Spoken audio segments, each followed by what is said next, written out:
This conference will now be recorded. You want to do it, Santino?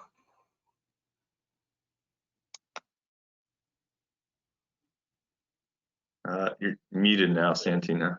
Hey, Jeff. Thanks, buddy. I'll take it. Yep, roll. All right. Well, good morning, everybody. Welcome. Happy New Year. Looking forward to a productive and hopefully much better 2022 than we had in 2021. I hope everybody's families are safe and healthy and doing well. So we've got a fairly short agenda today, but I know there's some big topics on here. I'll start by introducing myself. I'm Santino Provenzano, the environmental director at Mosaic, and I am the industry co-chair. Jeff, you want to introduce yourself, and then we'll go to the staff, and then maybe go around the room and make sure everybody has a chance to identify themselves. Okay. Hi, I'm Jeff Greenwell, aka Lynn Spivey today with Hillsborough County, and I oversee the environmental services section. Maya, you want to just call people's names out or not?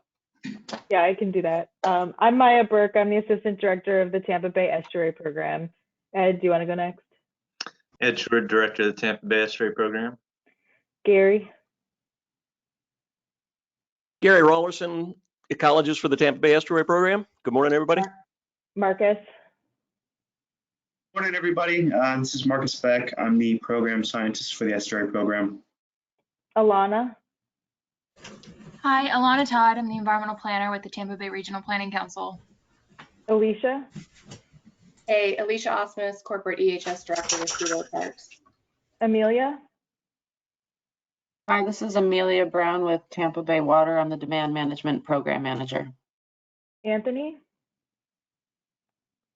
Tony Janicki here, trying to stay warm.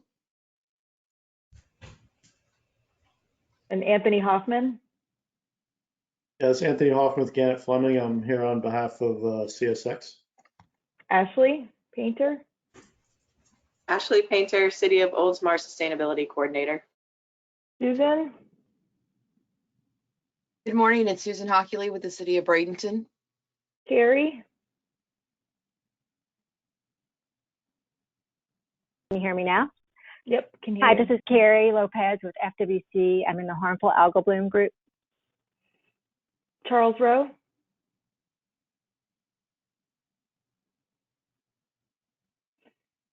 Daniel Simpson.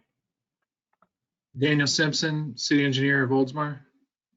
David Glicksberg. Good morning, David Glicksberg with Hillsborough County Environmental Services Division. Emma Donis. Hi, I'm Emma Dantas, environmental specialist with Pinellas County. Felicia. Good morning, Felicia Burks, Region 4, Atlanta, Georgia, the program manager for Tampa Bay. Heather. Heather Maggio with the City of Tampa. Ilya. Ilya Balcom with Duke Energy. Jacqueline. Jacqueline Lopez, Center for Biological Diversity. Jeff.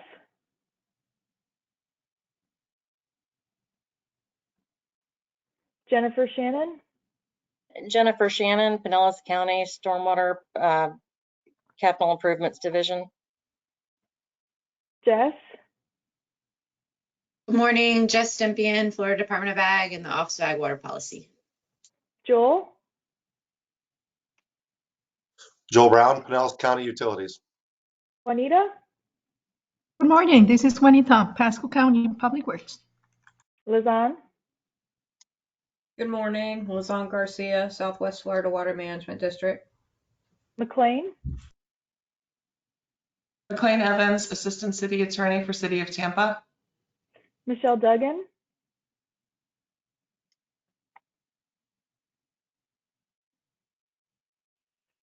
Oh, Michelle, we can't hear you. Michelle Holton. Hi, this is Michelle Holton with Hillsborough County Environmental Services Division. Mike Perry. Hey, good morning. Mike Perry here from the City of St. Pete Engineering. Molly. Hi, Molly Kleinpeter, Environmental Scientist, City of Lakeland. Nan.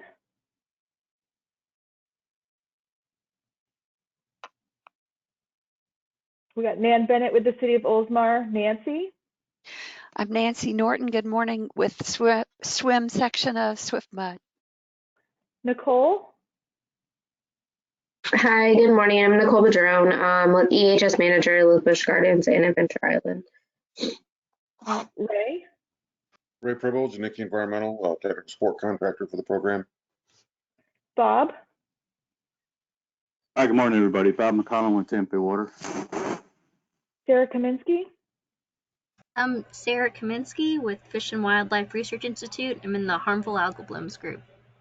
Sarah Malone? Sarah Malone, City of Lakeland Water Utilities. Scott Browning? Scott's with Manatee County. Scott Dietschy? Scott Dietschy here with GPI. Sean McGinnis? Good morning, Sean McGinnis with Lakeland Electric in Lakeland. Shelby Boscheman? Hello, Shelby Boscheman, City of Largo, Director of Environmental Services. Simon? Morning, Simon Bolin with Hillsborough County.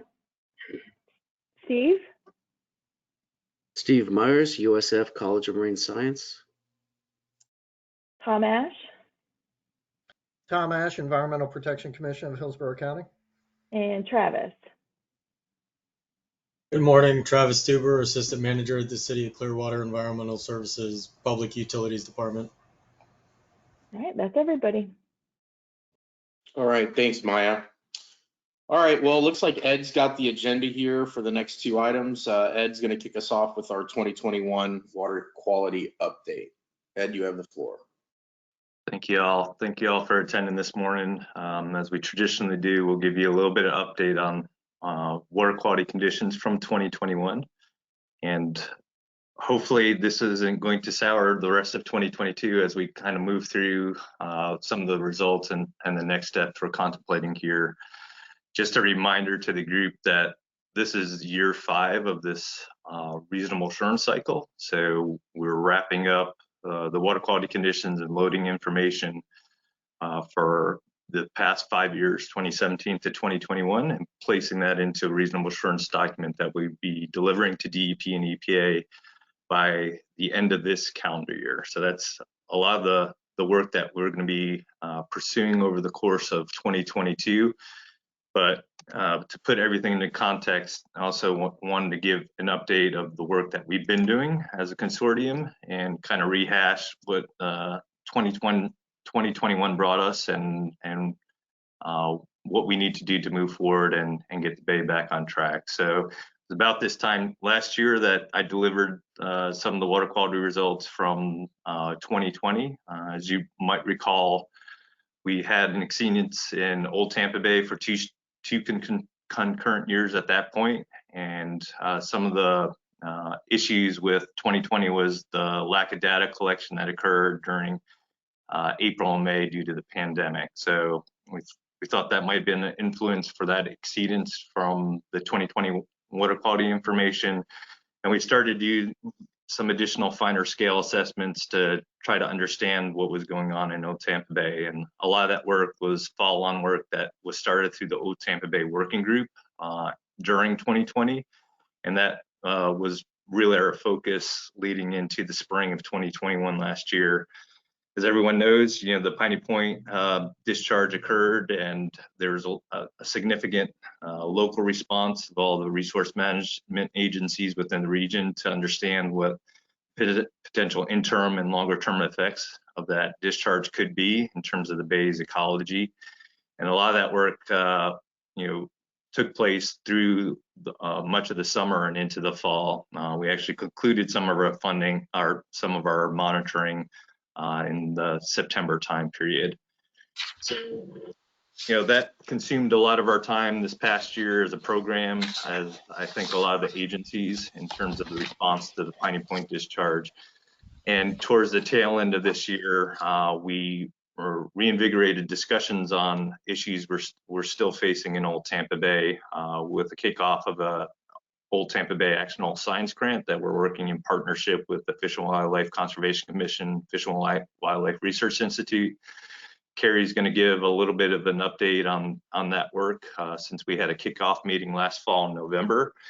And the main premise of today's meeting is kind of give you an overview of the water quality conditions that were observed in 2021 and how our preparation of the reasonable assurance documentation, as well as that work to develop the actionable science grant and the research planning document that's required under that grant, how that all fits together and makes us move forward as a collective body trying to improve some of the conditions in certain sections of Tampa Bay. So that was a real quick and fast kind of overview of like activities over this past year and kind of segue of what I've mentioned from the start. You know, this is the 5th year of the RA cycle. So, you know, we have some work to do over the course of this calendar year to fully develop that reasonable assurance document for delivery to DEP by the end of 2022. Some of that is relying on information that we still need from the NMC Consortium participants. So those first 2 bullet points are things that we're continuing to work on and we'll be developing internally with Janicki Environmental as the Nitrogen Management Consortium's technical support contractor. But we also need loading information from your facilities through 2021 so that we could assimilate a full record of the loading conditions over the 5-year RA period. If you haven't received a request from Ray just yet, just know that that's coming. We hope to get that information quickly from the entities, and that, as I mentioned, will go into the full assessment for loading conditions over this RA period. From there, you know, we'll take a look at what the loadings were relative to the allocations that had been previously developed through prior reasonable assurance updates, and also be reliant very heavily on updates that the consortium will provide in terms of projects that have been implemented to address some sort of nutrient load reductions over this current RA period, and what you all planned in the future, so after 2021 basically. I know some of the partners have been entering information into the online action plan database that we have available. We've been working with some of those partners, but we're going to make a very big call to get all your information into that database so that we could feed that into the reasonable assurance document. There's 2 particular sections where this information is critical, especially in light of some of the conditions we'll be reporting on in terms of water quality and loss of seagrasses in some portions of Tampa Bay. The thing that we always also sort of contemplate during these reasonable assurance updates is whether or not any adjustments to allocations are necessary for the next 5 years. And we will have some discussion, I think, around some of the conditions over this 5-year RA period and what that might mean for the next 5 years. But it's been the prerogative and the feedback that we received from the consortium that the allocations that have been previously developed are what's acceptable moving forward, with the exception of where we're having issues in terms of water quality, perhaps in Old Tampa Bay. And again, I think we'll talk about that a little bit more of what that means and how we might develop different or more consistent allocations to get that Bay segment back on track. And then ultimately, you know, the deadline we're working on is to have all this information ready, fully vetted through the consortium and approved probably towards the tail end of fall, and have a draft document that could be submitted to the department hopefully well before that December 31st, 2022 deadline, but working with that deadline in mind in terms of full approval by the department and all the partners through the consortium. I'll stop there and see if anyone has any questions on that. If I glossed over any details or there's a need to further explain some of the documentation that we need to provide as part of this reasonable assurance update, I'll pause there and see if there's any questions.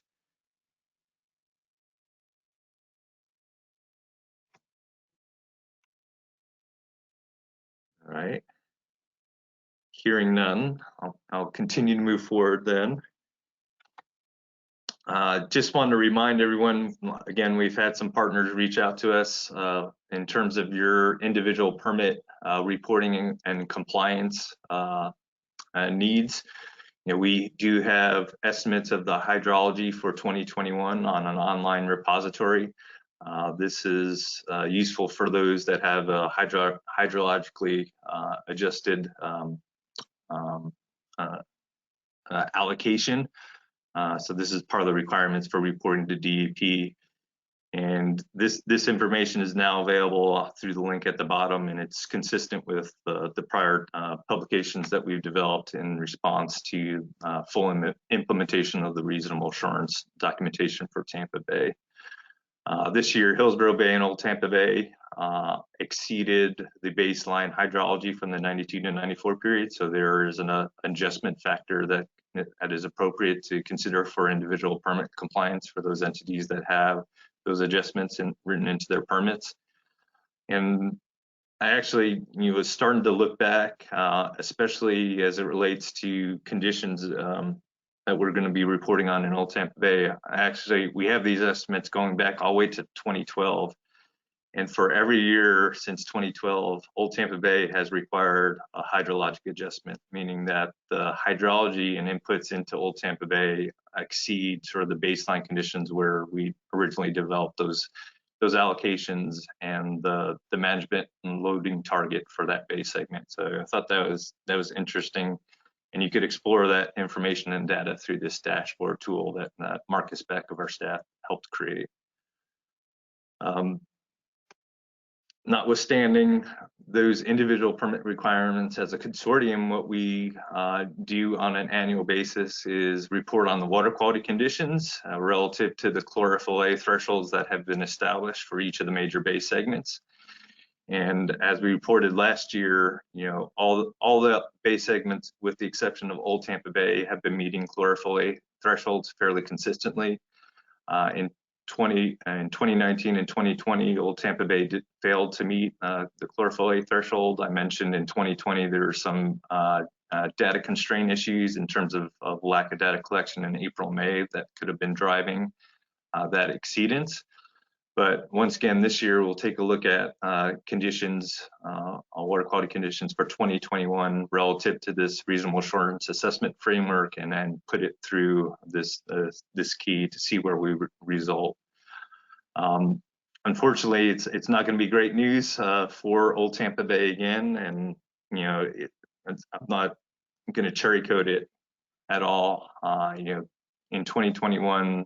Chlorophyll A conditions in Old Tampa Bay continued to not meet that threshold value. So in you know, technically speaking, you know, this would be the third straight year that chlorophyll A thresholds in Old Tampa Bay have not been met. And as part of a look at the other sort of results that we're seeing in Old Tampa Bay, you know, we've also received some seagrass information through 2020 from the Water Management District mid part of last year. And those indicators also suggest an influence and loss of seagrass, perhaps as a result of these poor water quality conditions that we're now consistently seeing in that bay segment. I will, you know, note that, you know, there's still caveats around some of these 2021 results. EPC is still reporting these results as provisional until they've fully accepted and qualified through their laboratory.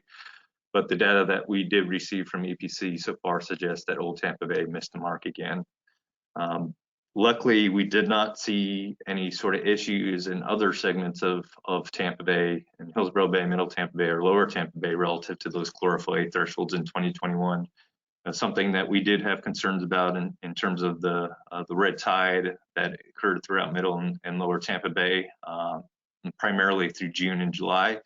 But it doesn't look like those events were prolonged enough, and the monitoring that was conducted in and around those time periods did not necessarily capture the peak blooms during those time periods. So the final annual averages that were developed from the available data that we utilize in these assessments did not suggest issues in terms of chlorophyll conditions in the other bay segments.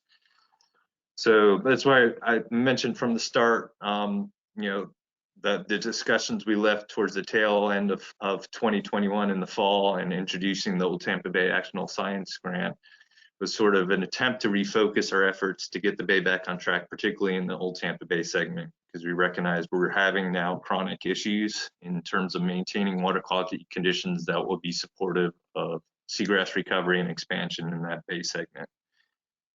And I'll give a little bit of just a look at sort of the long-term history of chlorophyll A. These are chlorophyll A values for each of the major Bay segments through time.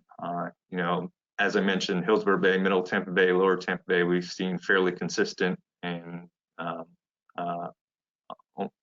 negative trends in terms of chlorophyll A, and not anything as of late to be concerned about in those Bay segments. But the Old Tampa Bay conditions in Old Tampa Bay continue to be a struggle. The threshold, that dotted blue line in each of the graphs, relate to the regulatory thresholds that we need to meet as part of the reasonable assurance and numeric nutrient criteria that have been adopted by DEP for each of the Bay segments.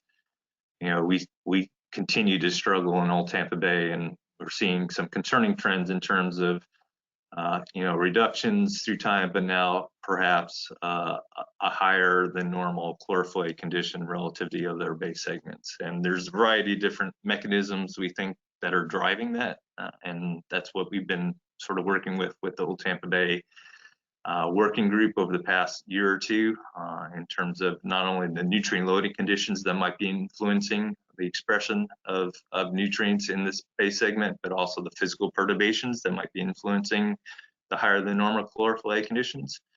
So these are sort of the questions and the stressors that we're now dealing with, and the ecology of the system perhaps has changed since the time when we originally developed some of the loading targets and allocations for that Bay segment. Something interesting to note, as part of the estuary program's management, water quality management and assessment, we also look at secchi-disk depths or light attenuation developed from those secchi-disk depths, and that's a measure of water clarity. Again, water clarity that would be supportive of continued seagrass recovery and expansion. And as I mentioned, we haven't seen disconcerting issues in the majority of the other Bay segments. We've seen, however, some increasing trends as of late in terms of Old Tampa Bay and perhaps in Lower Tampa Bay, although we're still below the management targets, which are the bright blue lines in each of these graphs as it relates to water clarity based on secchi-disk depths. So much of the concerns have been centered around the upper Bay segments where we've seen seagrass losses and these increasing trends in terms of chlorophyll A, particularly in Old Tampa Bay. And that, as I mentioned, sort of manifested in the latest water management district results for seagrass coverage estimates through 2020. The largest losses we saw from that latest assessment between 2018 and 2020, we saw a loss of about 4,000 acres of seagrass in Old Tampa Bay. Some of that seagrass was replaced by chlorpilla, which is an attached macroalgae. It's viewed as more ephemeral type of habitat than stable seagrass, submerged aquatic vegetation that's rooted within the sediments. And what conditions might look like through 2022, we're still uncertain, but the Water Management District is currently flying aerial photos now to make an assessment of seagrass coverage through 2020. So we're hoping to have some of those results probably towards the later end of this year.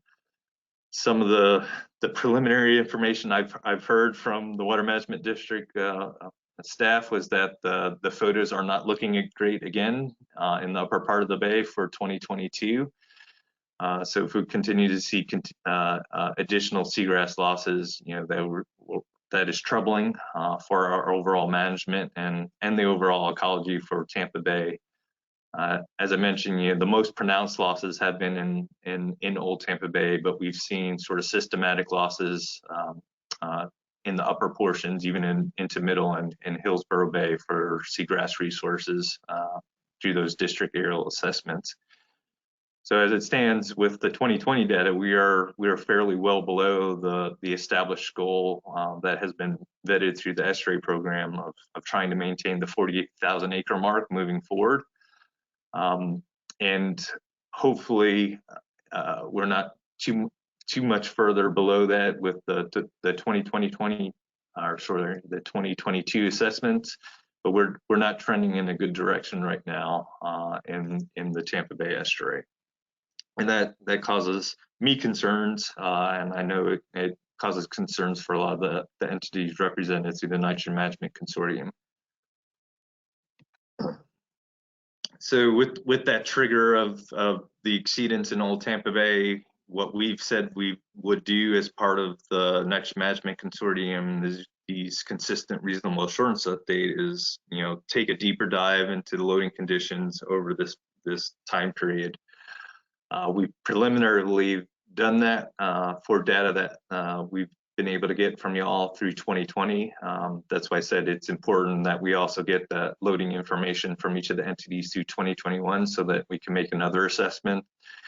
But I'm fairly confident that the loading information that we'll get in total for that bay segment will probably still put us below the hydrologically normalized and federally recognized TMDL of 486 tons per year in Old Tampa Bay. We've been fairly consistently below that mark in that bay segment.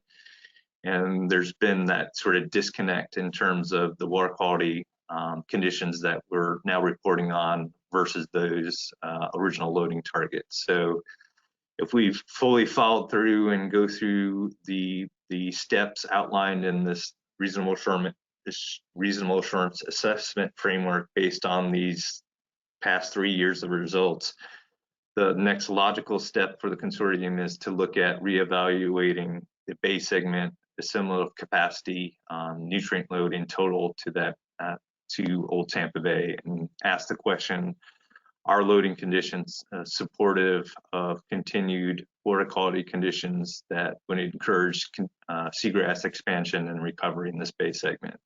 And we can't really answer that question right now with the information at hand, but some of the planning documentation that we're going to try to develop through the Old Tampa Bay Regional Old Tampa Bay Actionable Science Grant, as well as following through on outlining actions that are going to be necessary through the reasonable assurance documentation update this year.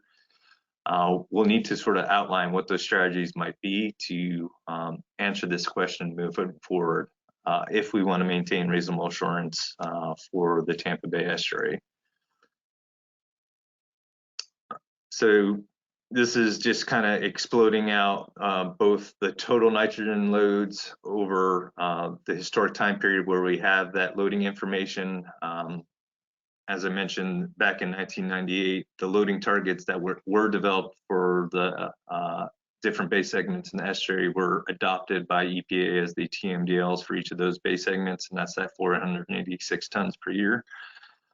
When we developed the allocations during the 2007 through 2012 reasonable assurance period, we also developed allocations to each of the entities in response to EPA and DEP requests to address those EPA TMDL limits that were established back in 1998. At that time, we considered differences in hydrology of the more contemporary period relative to the loading conditions when those targets were originally developed back in 92 to 94.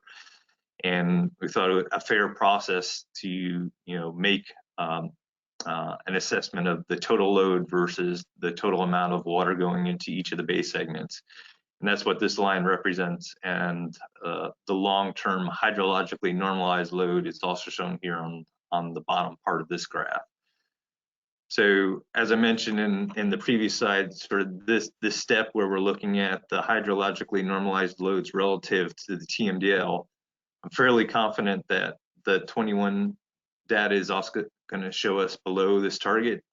And that, as I mentioned, kind of causes sort of a disconnect of what we're observing now in terms of water quality and seagrass conditions in that bay segment. And collectively, as the consortium, how we move forward and address that is primarily potentially through the reevaluation of the assimilative capacity for the old Tampa Bay segment.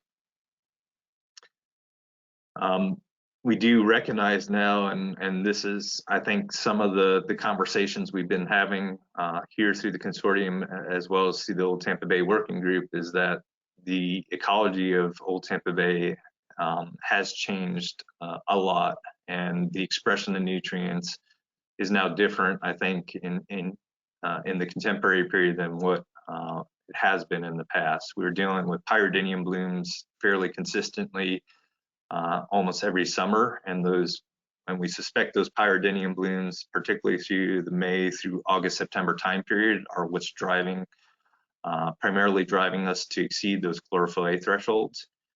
And up until the 2016 period, where we had peak seagrass coverage throughout Tampa Bay, those pyridinium blooms didn't seem to be having an impact on seagrass recovery.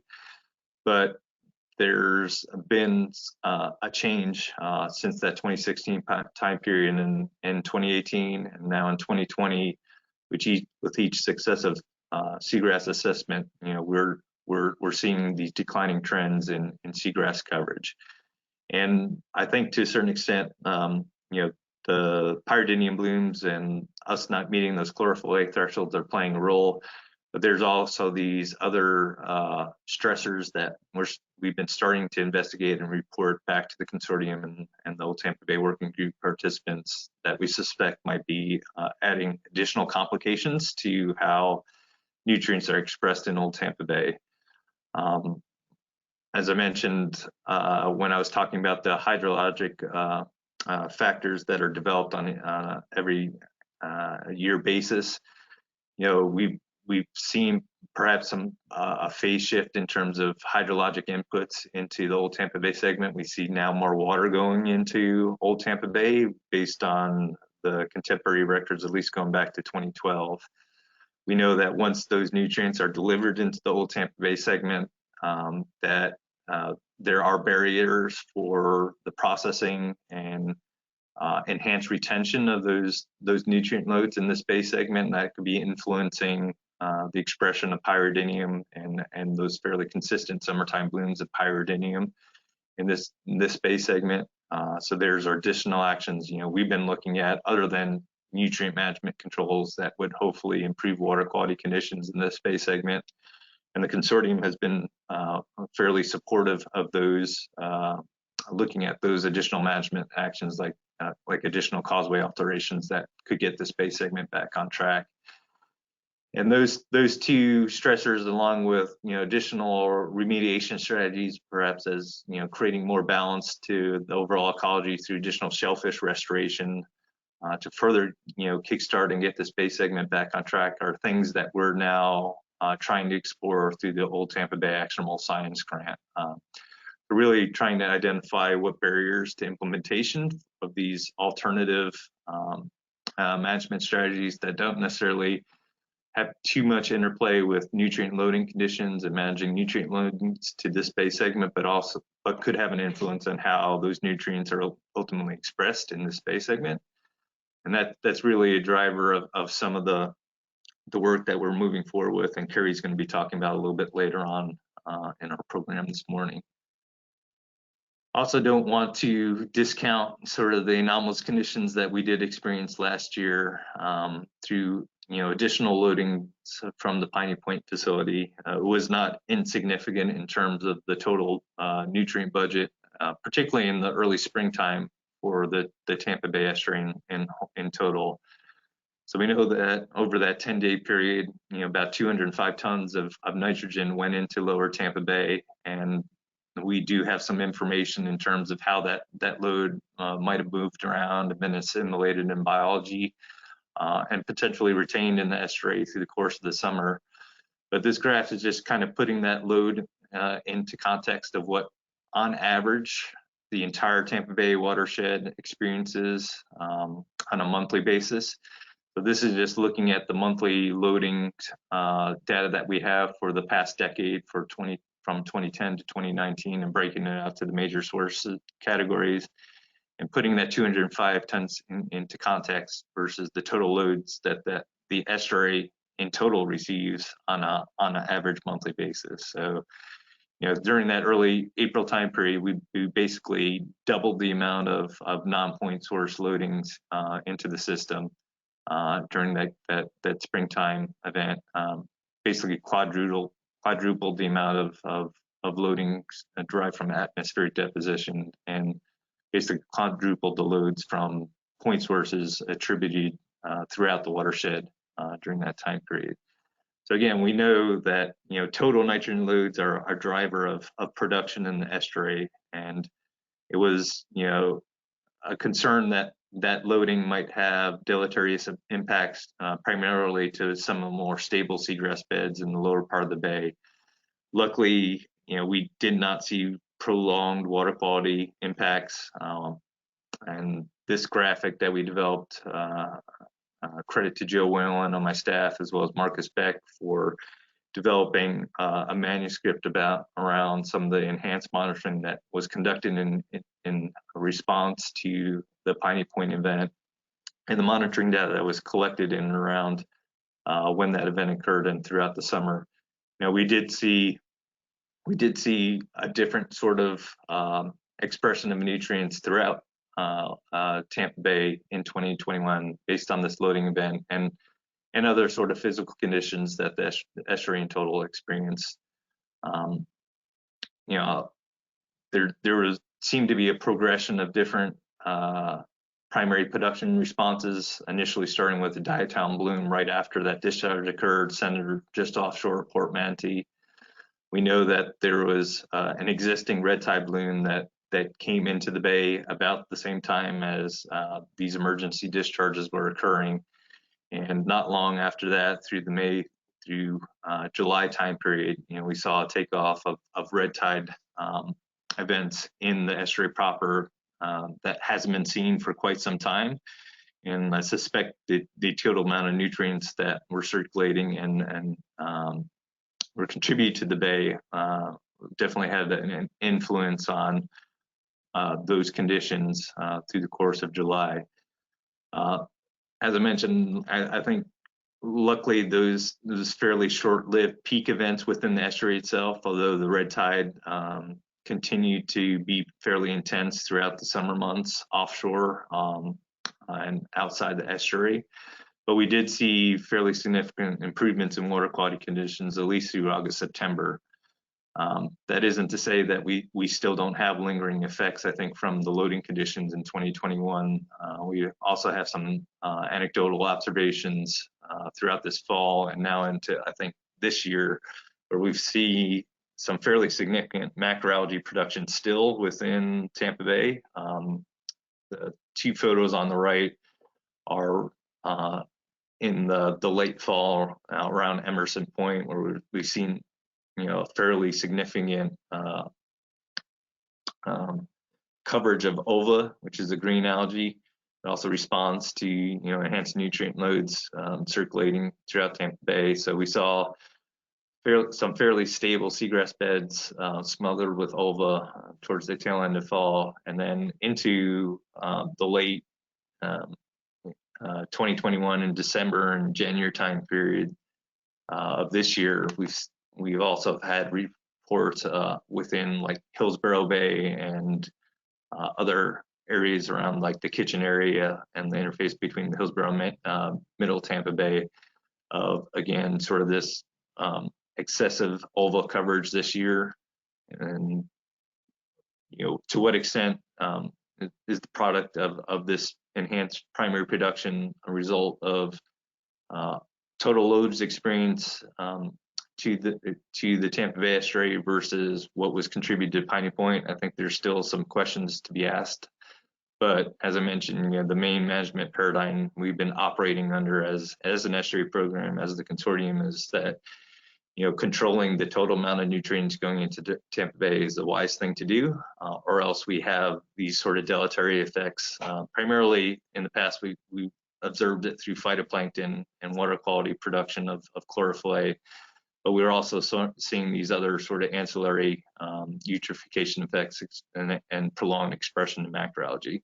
And we don't have really good handle or monitoring to really fully understand the full processing of nutrients and how the bay's ecology is now responding to these events. So I just mentioned that as sort of an additional question, an anomalous condition that we'll be reporting on for 2021, and sort of the results that we've experienced throughout the Tampa Bay estuary. But that doesn't really that shouldn't sort of distract of what we need to do in terms of the chronic issues we've been facing in Old Tampa Bay, and how we should be getting that bay segment back on track.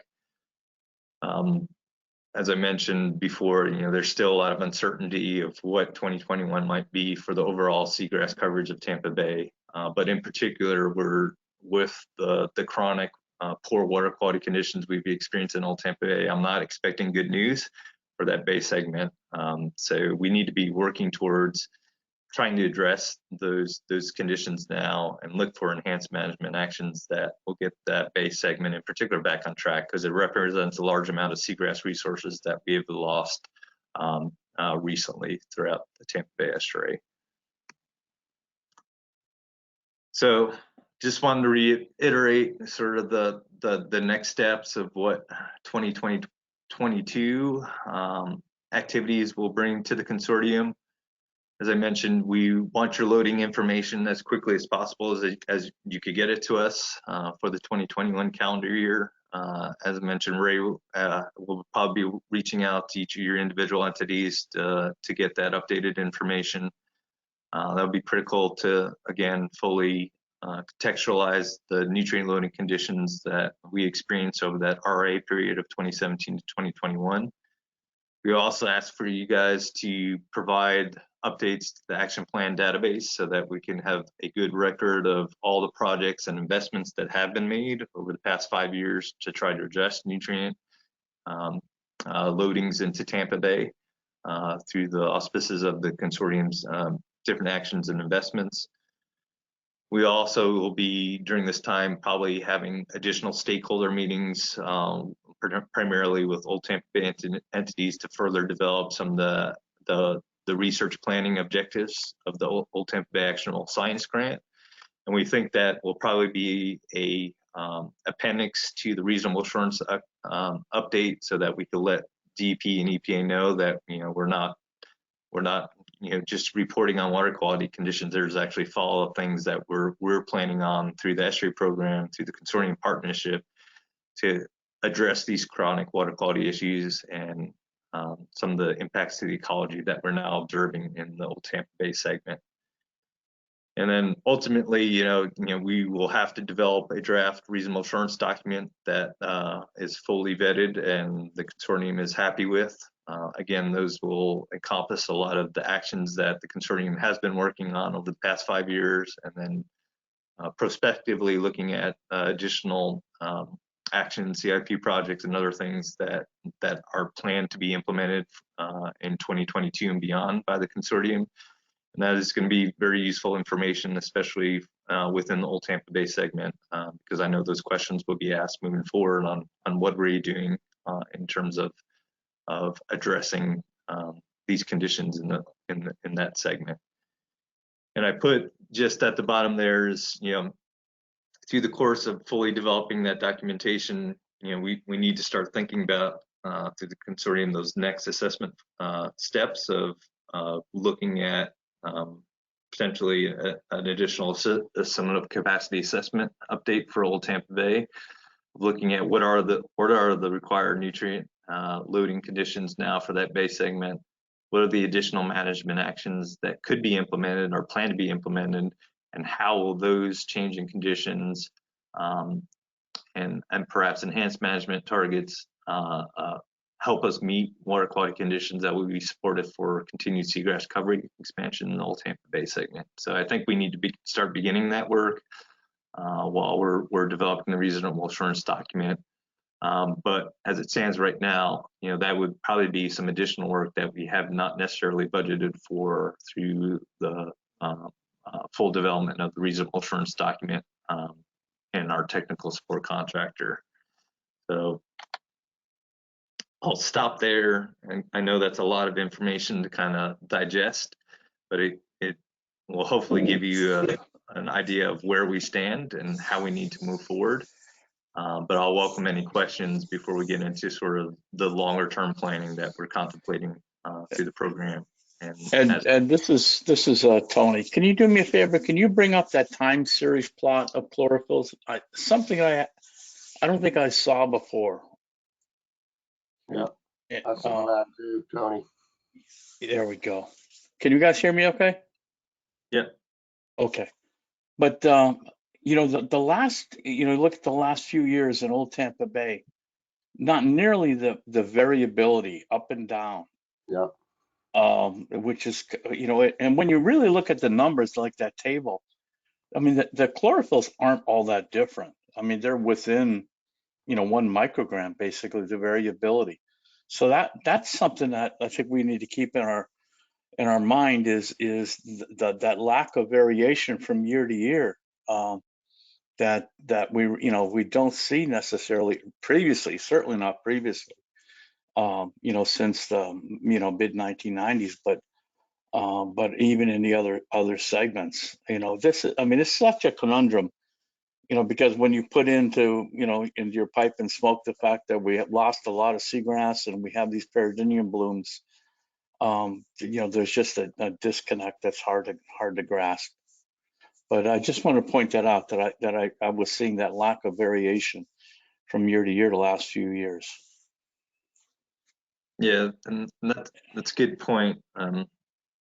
We do have some additional tools. You guys still see my screen? Yes. I think that's questions that we continue to try to develop, and I think that's other research that we've been working on and providing to the working group. But we do have these tools to kind of look at how individual stations that we use in that annual assessment have been responding to those targets as well as the thresholds through time. So we do have some of these tools to kind of explore what has been going on. But your point is well taken, I think, Tony, is that the sort of clearing we might have seen in the past in terms of having poor chlorophyll A conditions one year, but soon after that there was sort of a clearing and a vast improvement in water quality the next was probably influential for us to continue to regain seagrasses over the period of time through 2016. And now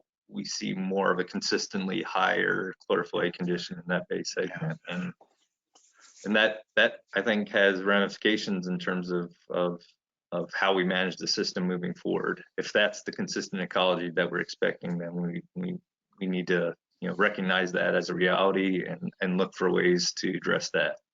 Yeah, good point. Well, I think on top of that, the matrix doesn't allow us to determine whether maybe that chlorophyll number should be slightly higher. The matrix talks about redeveloping the assimilative capacity.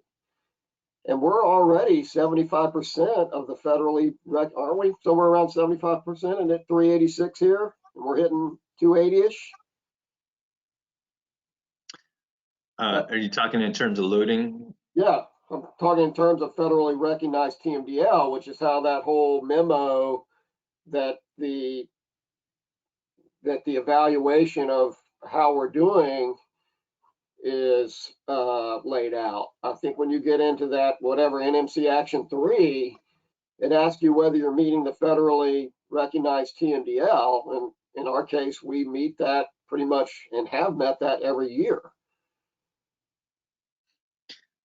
The disconnect is that we're not meeting water quality targets that would be supportive of seagrass recovery. Exactly, and that's my point, that the action items available under the unless you're suggesting those numbers should become lower.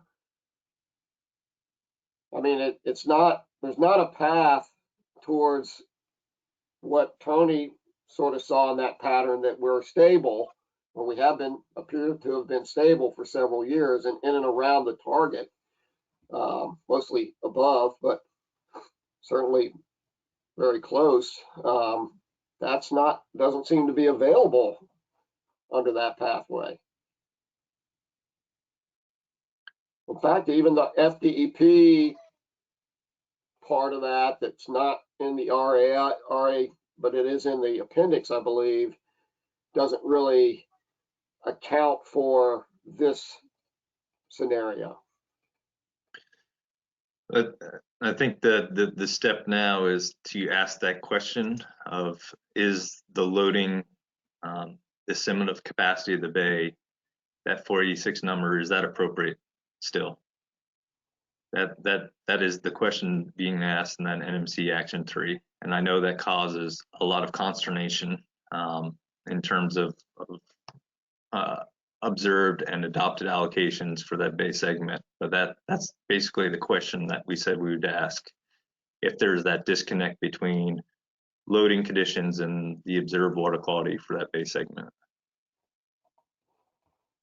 But that's part of why the actionable science grant is important, because if we ask that question and we determine that the load is still appropriate, but what needs to change is things that are, restoring a more natural hydrologic pattern to that bay segment, and that points to a different set of actions. But we have to ask those questions along the way to figure it out, because unfortunately we are in the position where we're seeing the adverse impacts to seagrass resources. So we'd also be in a different position if seagrass beds were still okay and we were in the red, but that's not where we're at this point.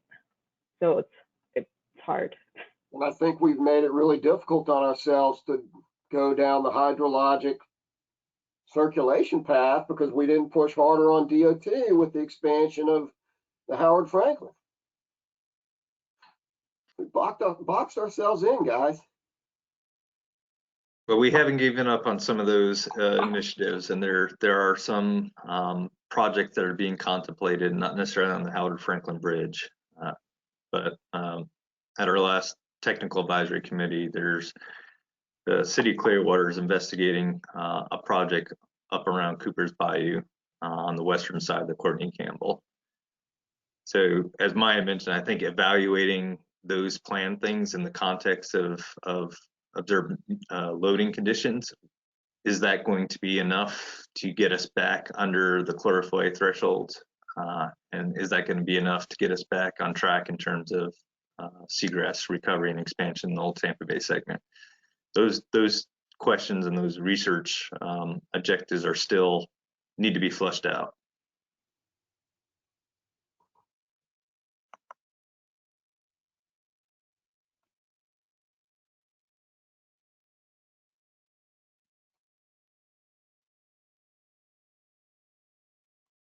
Any other comments, questions, concerns? Like I said, I wish I had better news leading into 2022, but for the old Tampa Bay segment, it's not good news again. Ed, this is Tom Ash. I had a question, I guess for you and maybe Tony.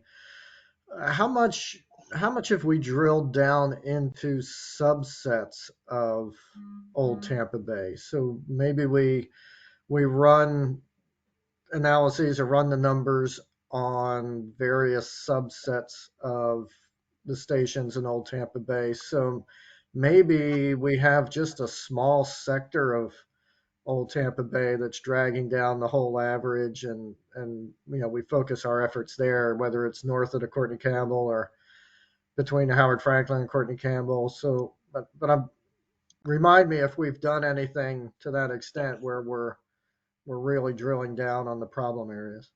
That's Tom. That's a really interesting point you're making, because I just called Ray on the phone and said, Ray, I want to see long-term time series plots of chlorophyll by station.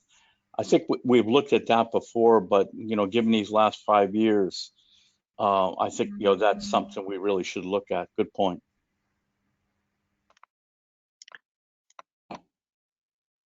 Yeah, and it's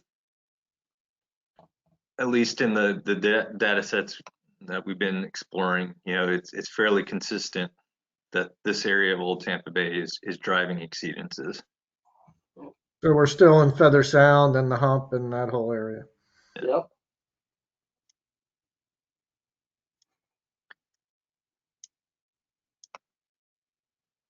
So, we started developing those tools, but what does it mean in terms of nutrient loads and the processing of those nutrients in certain subsegments of Old Tampa Bay? Maybe that's sort of the answer moving forward of how we manage the system better. But we haven't, I don't think we've gotten to that scale. We've always been sort of at the top level of looking at Old Tampa Bay segment in total.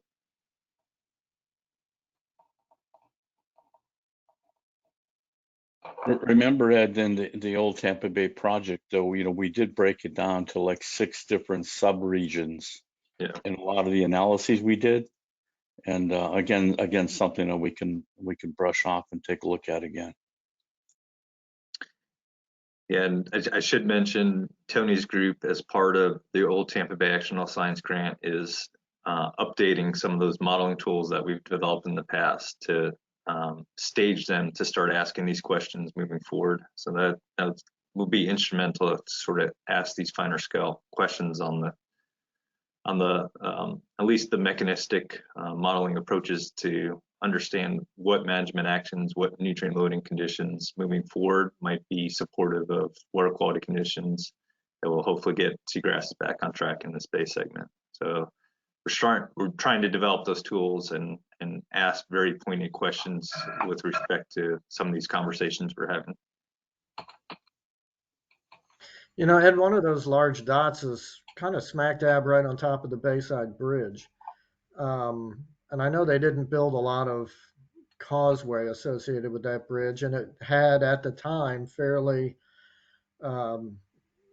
advanced stormwater removal and treatment systems. I wonder if anybody's ever revisited whether those things are still working.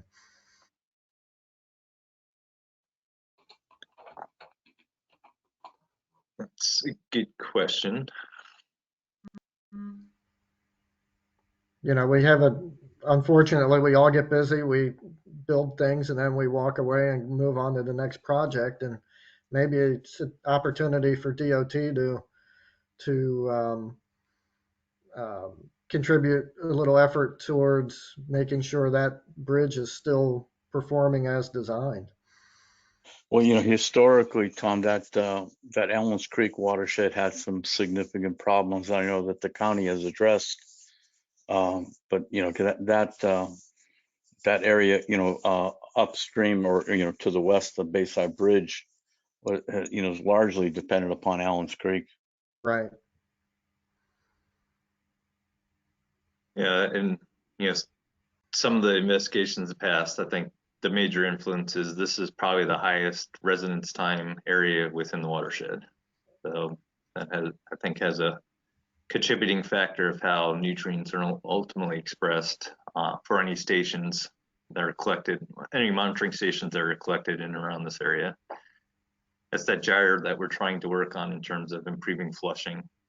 These red arrows are what we kind of conceptualize as the historic inflow and outflow of the estuary prior to the construction of these 3 bridges, and the blue arrows are kind of representing what we suspect now as the primary circulation patterns in the gyre offshore Feather Sound, and that is definitely areas where we've seen significant losses of seagrass resources.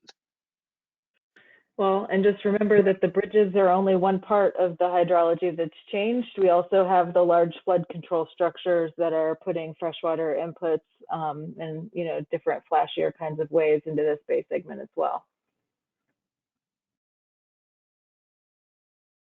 What are you referencing? Channel A, Maya? The Lake Tarpon outfall canal. Oh, Lake Tarpon. Yeah, because I would say Channel A was historically, like it is now, open, except it would have come down rocky.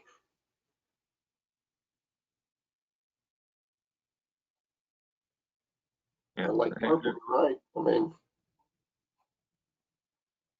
and we know this watershed is fairly urbanized, so there has been a lot of flood control measures that are delivering water and the quality of that water in a different fashion than has historically been the case for the space segment too.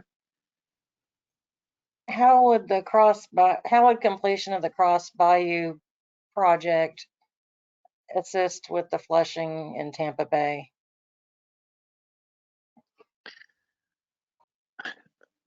I'm trying to think back in terms of each of the inputs to this segment, and I don't think there's a significant amount of loading coming from Cross Bayou and hydrologic input, but I could be wrong. It's one of the more minor contributors, I think. Okay, good. Yeah, you hit it, and Maya hit it too. I mean, the Tarpanop Fall Canal, is I think the single biggest source of fresh water into Old Tampa Bay.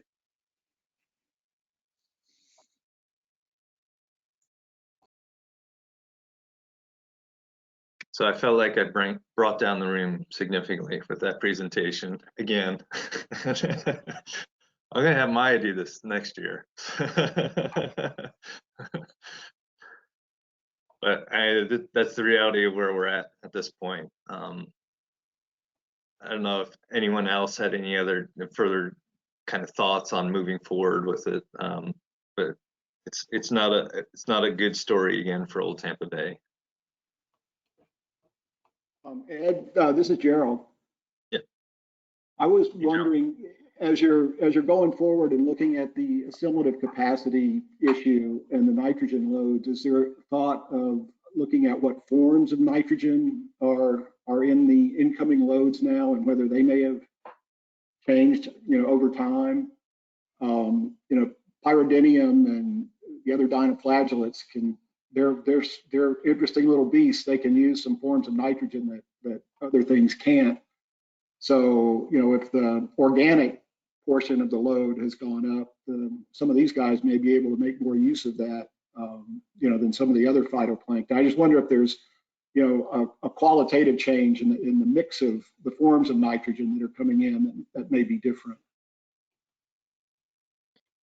Yeah, that's another interesting question to plan for. I'll defer if Carrie's still on the line, if she's thought about that. I know she's been doing more physiology experiments with pyridinium, and there has been some similar work done in the past. I think Cindy Heil also did some of that work initially when we were having these large pyridinium blooms back in 2008, 2009 time period.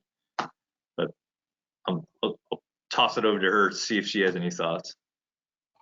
I think that's definitely something to look at. We haven't done experiments where we looked at nutrient kinetics of different nitrogen sources, but I know there's been past studies that have shown that pyridinium can use organic sources. So we expect that to be the case. We just don't know. We don't have the pyridinium specific parameters for uptake of inorganic nitrogen even. So I think those are things that would improve our growth models if we have them. And I'll talk a little bit about that in my presentation, but I think it's definitely something that's important to consider. Yeah, I ran across a paper recently. I think it was a USF dissertation from like 2012. And that was doing lab studies with pyridinium, and that one found, I think, that it was growing, the cultures that was being grown only on urea were growing just as quickly and reached the same cell densities as ones being grown on ammonium or nitrate. So right. And the ones that were being grown on urea produced less toxin, but you got the same sort of cell biomass. So, that was kind of an interesting thing. I don't know if anyone has thought about trying to follow up on that sort of work. It's definitely on the list. Yeah. And I think, that raises probably a large data gap, because I don't know if our monitoring for the different major sources of nutrient inputs into that base segment could resolve to those nutrient speciation levels. So you're going to have it for You're going to have it for wastewater, for domestic. I mean, the AWT is going to almost be all organic nitrogen. Yeah, I don't know if there would be any way to try to track back over time and see, how the ratios of different, organic to inorganic in the incoming loads and in the bay itself, how that may have changed over time, if that's even possible. But it seems like that might be an interesting thing, to take a look at possibly. Yeah, that's a good point, Gerald. Thank you. So Ed, when I look at the flow chart, that brings us to regulatory action 1. What is regulatory action 1? I opened up RA. I opened up the final RA. So it's below our little FDEP EPA line. Yeah, so we'll have to prepare a compliance assessment report to deliver to DEP, and we're targeting by June the latest to develop that. We have much of that information already assimilated. So it'll be reporting to DEP that for the 3rd straight year, we have not met this chlorophyll A target. We'll have probably the capacity to kind of describe some of the conditions that we've experienced over the past 3 years, and some of the anomalous conditions that might have been driving some of those exceedances. But I don't think we'll have like the capacity to report on some of these other questions at that point. So that's what we would provide to the regulatory entities, and it's up to them to get back to the consortium on what additional things that we need to consider to come back into compliance. Aside from that, the NMC action 3 is sort of the path we're on now, as I mentioned, is to kind of reassessing the summative capacity of that base segment and some of these other questions that we're talking about today. Has the nutrient speciation changed significantly over time? Is that now how we need to manage the system moving forward? Again, I don't think we'll have a lot of that information in a form that we could deliver to DEP saying it's this or that, but we need to show, I think, DEP that we're making progress to addressing some of these questions.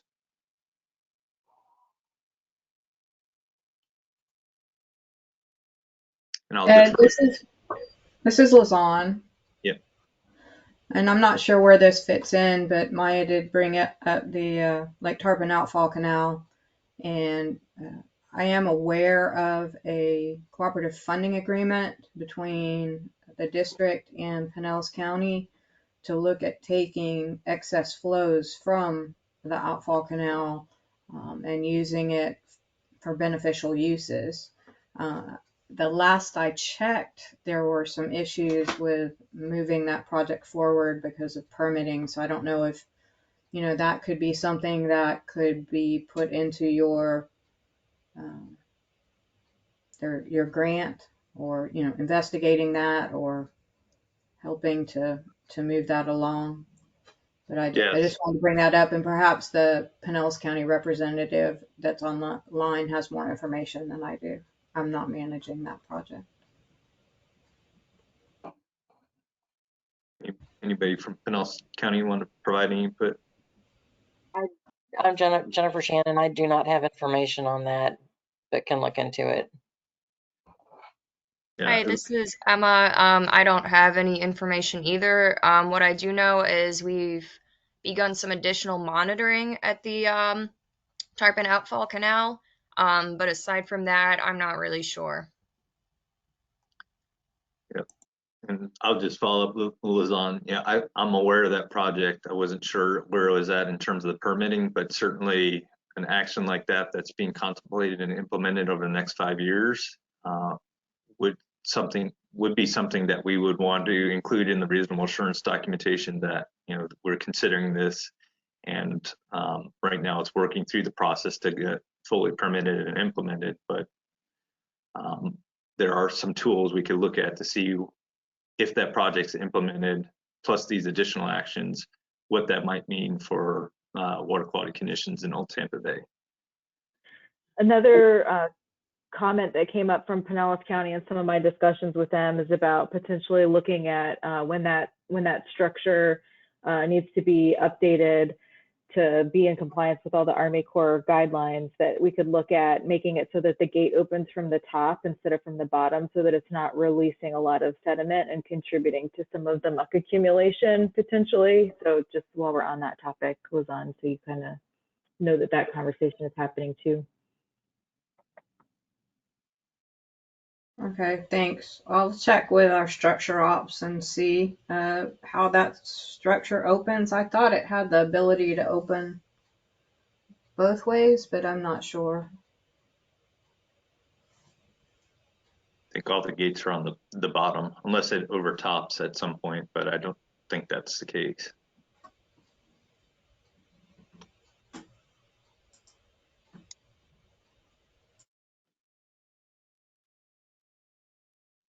Shall we kind of move on and think about longer range planning for a lot of these things? Yeah, Ed, I did, for the sake of time, should move on to the discussion on the 2027 RA tech support.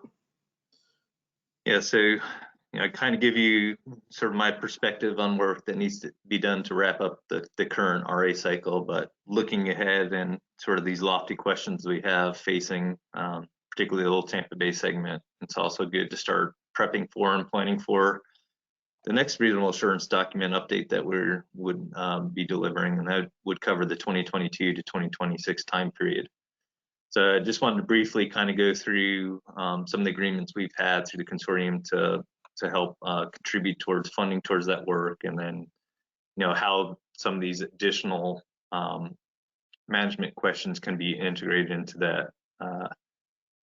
As I mentioned, that the actionable science grant that Carrie's going to be talking about are centered around those two main issues and potential management actions. That grant was specifically tailored towards sort of the hydrologic inputs and circulation of those inputs in the bay, as well as oyster restoration and remediation that might be beneficial for that bay segment. And it's asking the question of, to managers, what is the necessary information that you need to fully implement those projects? What are the sort of barriers towards implementation at this point? Because we have issues in Old Tampa Bay, and it's going to collectively take a lot of different and disparate actions to get it back on track, and at least from the information we've been able to assemble thus far. So that a lot of that work is going to be focused on those two main concepts, but I think some of the discussions we've been having in light of Old Tampa Bay's result, there's sort of other research planning questions we could be folding into that grant as well during this time, as well as sort of the next steps for implementation of the reasonable assurance document. So, just real quickly, we currently have Janicki Environmental as the NMC technical support contract. That contract is set to end March of next year. That will hopefully carry us through to the full final dock prep for the current RA cycle and delivery to DEP by the end of this calendar year, and then hopefully not have to address any significant questions in response to that documentation supplied to DEP after that delivery. But it's never too early to kind of start thinking about the work that's going to be needed past this time period. We are, as an SRU program, going to put some dedicated funding into our work plan for our fiscal year 2023, which would start October 1 of this year, to support activities of the consortium as we have done in the past. But we're also going to need additional technical support and to fully see some of these things through. And that's going to take some additional resources from the consortium. We have in the past had, let me actually put this as slideshow. Sorry. In the past, traditionally, these were the 5 main work products that go into the reasonable assurance update. There's a lot of these additional activities that we discussed that kind of go above and beyond those traditional work products that are developed in the course of the 5-year reasonable assurance update. So we were contemplating that, this next RA cycle will likely be a little bit more in terms of scope to address some of the questions, particularly around Old Tampa Bay. There's also some lingering NMC topics that we really haven't fully addressed, and I don't know if we'll address in this RA cycle. So how we sort of approach some of those questions through development of the 2027 reasonable assurance document, I think are worthy of sort of discussions through this body. I'll just briefly mention, kind of going back to the past consortium meetings before we went down the path of trying to address Old Tampa Bay issues. There were questions on the continuing changes within the watershed as it relates to allocations for non-point sources with jurisdictional changes and continued land use conversions, of what that means for in terms of non-point source allocations for each of the consortium participants. And we're trying to, again, adaptively manage the Tampa Bay estuary, and through that adaptive management is sort of the recognition that things are not static to the period of time where we developed allocations back in 2009. So some of these lingering NMC topics kind of relate to the changes we are now experiencing in the watershed, and that goes not only to sort of the continued coastal development throughout the watershed, but how we manage the additional human beings in the watershed in terms of the wastewater loads, both in terms of reclaimed water as well as additional wastewater treatment allocations relative to increasing population. So all those were sort of questions that we were starting to discuss with the consortium. And I know those are going to be pressure points, continue to be pressure points moving forward in terms of how we're managing total nutrient loads to the bay. So those topics might need to be addressed during this next RA cycle as well, and that will take some additional technical support, contract service work that goes above and beyond what we could do internally as estuary program staff. As I mentioned, we do have an agreement through a Nitrogen Management Consortium decision memo of how we would fund this work on an every 5-year basis. Nominally, we've asked for entities that and participants in the consortium that have a greater than 1 ton allocation to contribute at least $6,000 every 5 years towards this collective effort.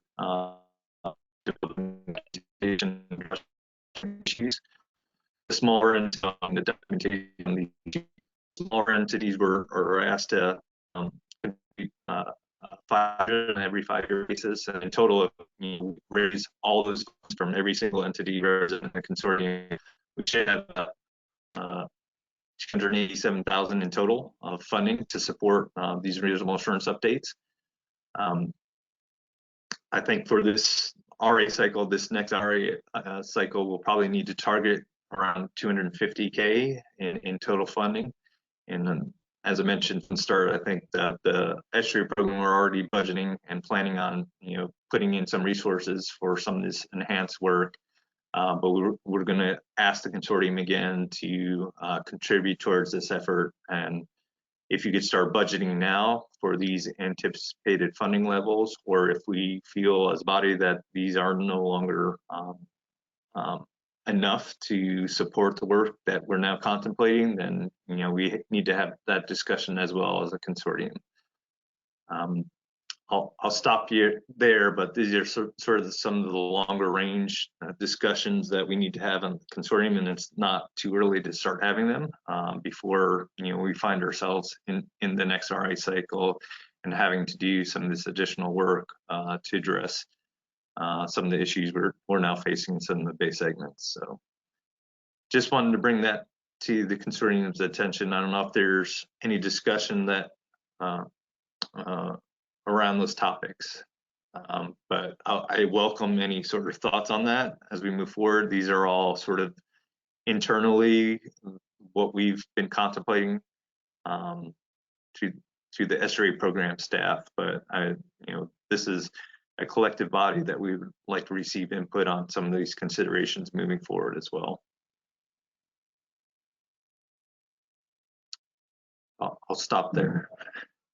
Ed, I'll start with what I think is probably the easiest one, the funding. When would the consortium seek payment for the funding for the 2027 period? Yeah, it would be in relation to when we would start advertising requests for proposals for this work. So in this very prospective timeline of thinking, we're targeting summer of next year, 2023, to contemplate that advertisement.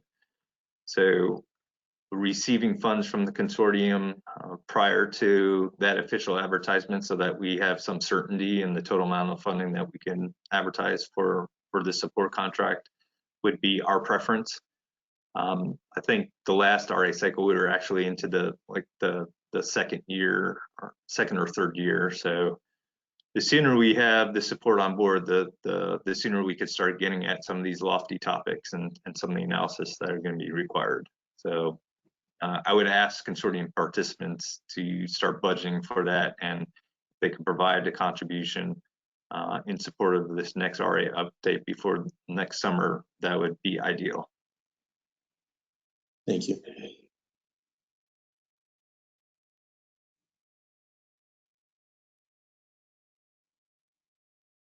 Hey Ed, this is Ilya from Duke Energy. I haven't been involved on the process of, us, providing the. I mean, is there like a calculation that is done based on your allocation or anything like that? How does that work? Yeah, so there was the decision memo that was developed and approved by the consortium right after allocations were developed around the 2011 or 2010, 2011 time period. And these were the funding levels that were decided at that point in time based on the original allocations. So those entities that in total have a greater than a ton allocation to the bay, of nitrogen allocation to the bay, were asked to contribute $6,000 every 5 years. The smaller entities that are identified in the reasonable assurance document with less than a ton allocation were asked to contribute $500. Thank you. Yep. And I should have put a link in this presentation, but we could provide some follow-up to that full decision memo for everyone's information. That you said you would like to see that by next year? Ideally, yeah, in terms of getting a contractor on board before the end of calendar year 2023, yes. Okay, thanks. Yep. Hey Ed, this is Tom. Could you go back to the last slide? So, yeah, the one that showed when, there you go. So I'm just trying to understand the gap. There seems to be a gap where the existing contract remains open until March of 2023, but you wouldn't advertise for the new contract until summer of 2023. Is that right? Is there a gap there, an actual gap there? And if so, why? Is there no reason, or is there no way to overlap it? I'm just worried that you'd be left unsupported for anywhere from 90 to 120 days. Yeah, depending on how the conversations go over the course of this year and any preliminary work that we can do between the RA cycles, there is some leeway. I would have to go back to my board to get an approval for an extension and or enhancement of the existing support contract, but that is something we could do, to make that overlap occur. Okay. But as we're staging it out right now, these are sort of the timelines we're operating under. The big question with extending it would be we have basically fully spent out the dollars for fully developing this reasonable assurance document. So there's no additional consortium funding to consider for additional work at this time. So if there's interim fundraising that needs to be done, then that would be a conversation in the consortium. Okay, thank you.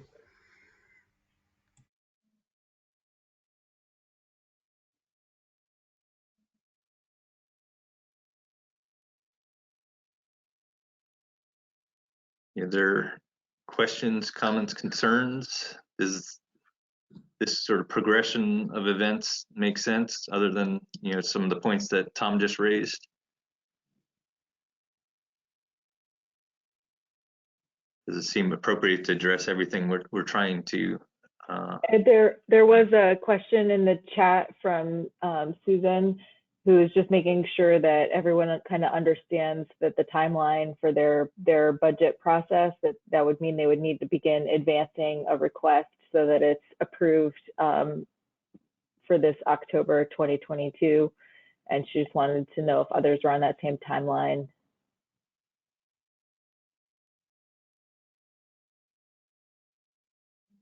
She asking that question to other consortium participants. Is that what I'm getting at?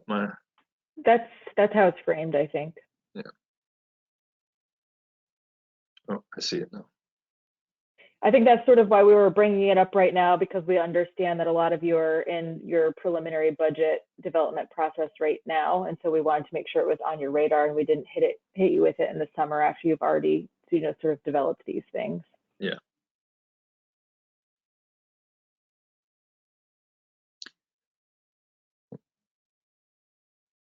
Yeah, I think speaking, that's correct, Ed. The timing will be slightly different by entity, but having this information now, knowing it's coming, will probably make sure that people can make that commitment the beginning of next year.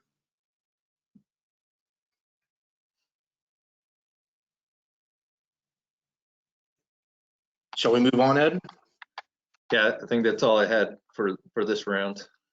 It's probably enough, right? You're probably enough, Ed. Yeah, so we'll give the floor to Carrie to present on the Pyridinium research synthesis that she's been working on. Carrie?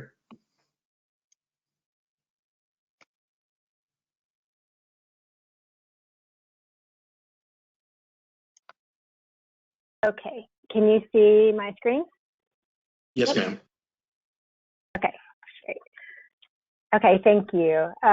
Okay, so as Ed said, I'm going to be talking more about the Noaa Restore project, which is aimed at filling knowledge gaps on pyridinium blooms with the goal to inform management decisions to enhance recovery of Old Tampa Bay. So today I'm mainly going to be talking about the research synthesis that was shared with you all. It was a draft research synthesis, and so we're inviting feedback on that. And so this synthesis is really giving the basis and the background for the proposed management options that we're targeting for this planning effort.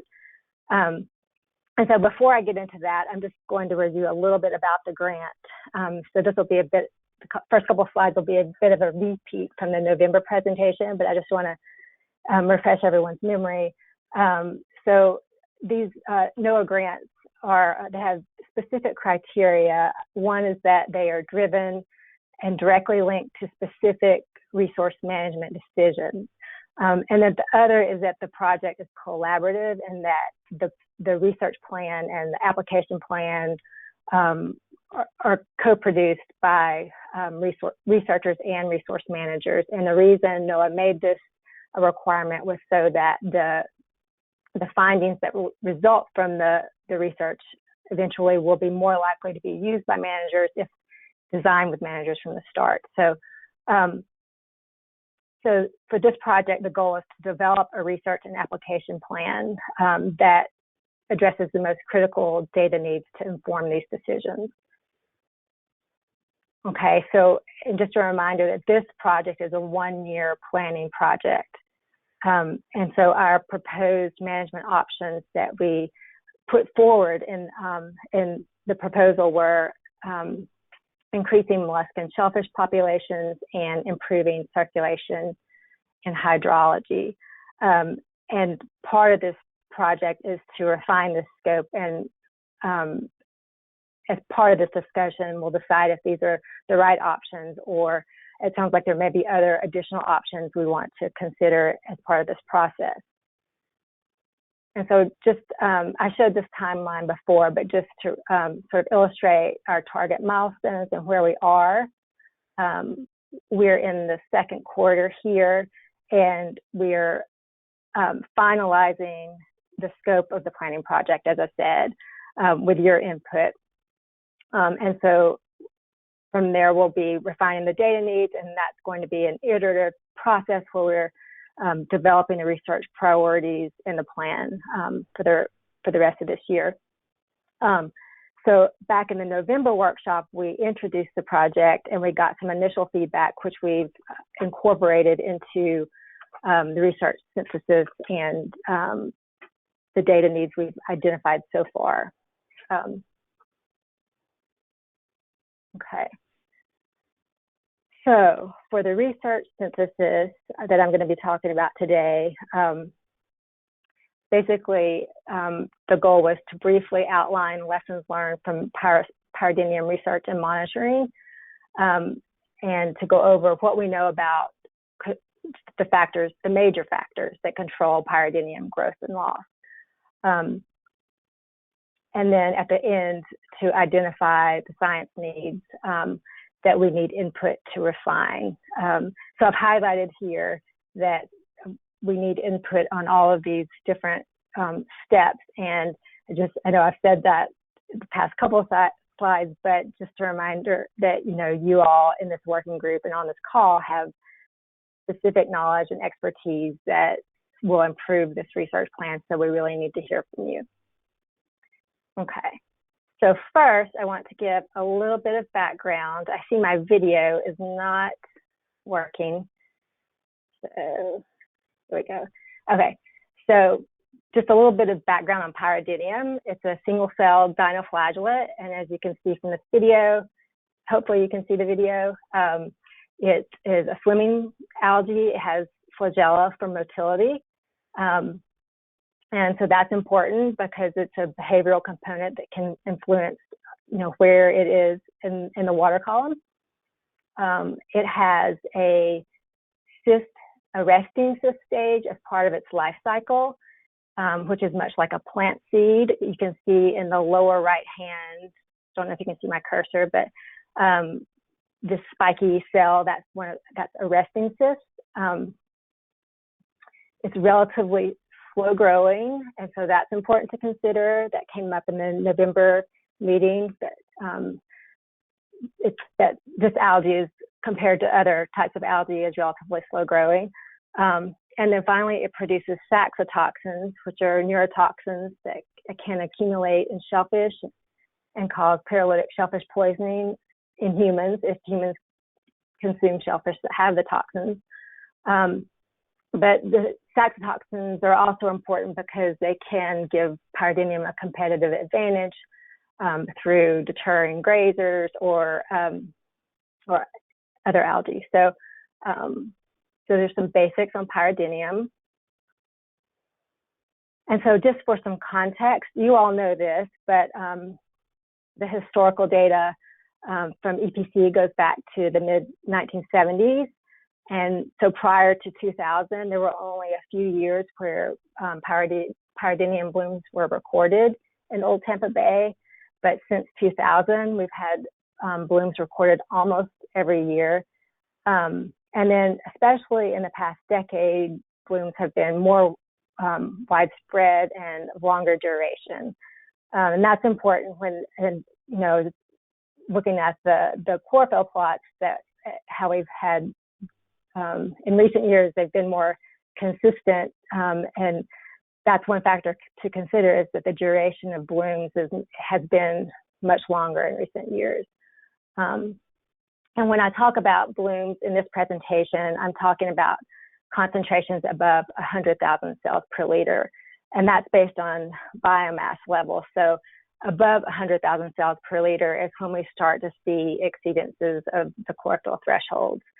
And I think I've got, a little plot here that just kind of shows an example of the strong correlation between pyridinium pyridinium concentrations in the field and chlorophyll concentrations when pyridinium is dominating the sample. So we have the orange dots are a pyridinium dominant samples, and then the blue dots are representing early in bloom development when you have a more mixed community and the relationship is different. Okay, so just a little bit about spatial distribution of the blooms. These maps are representing data from 2011 to 2020. So the map on the left shows the maximum recorded abundance for those years. And this is for routine sites, but also at sites that were sampled multiple times over the years, but were not necessarily routine. The map on the right shows the frequency of bloom samples as sampled at FWC routine stations. So these are just the routine stations that FWC has sampled since 2011, and the larger purple dots represent higher frequency of bloom samples. And so the overriding spatial pattern in both of these show that pyridinium blooms are more prominent north of the Howard Franklin Bridge. And so when we look at these maps alongside a map of cis concentration in bay sediments, this map is from 2015, we see that the patterns are similar with the highest concentrations of cis north of the Howard Franklin Bridge. And the very highest, at least at the time of this sampling, we observed between the two bridges. A big caveat for the cis distributions is that they're really patchy, and you can see that from nearby dots having different concentrations. And this most likely reflects the circulation patterns. Okay.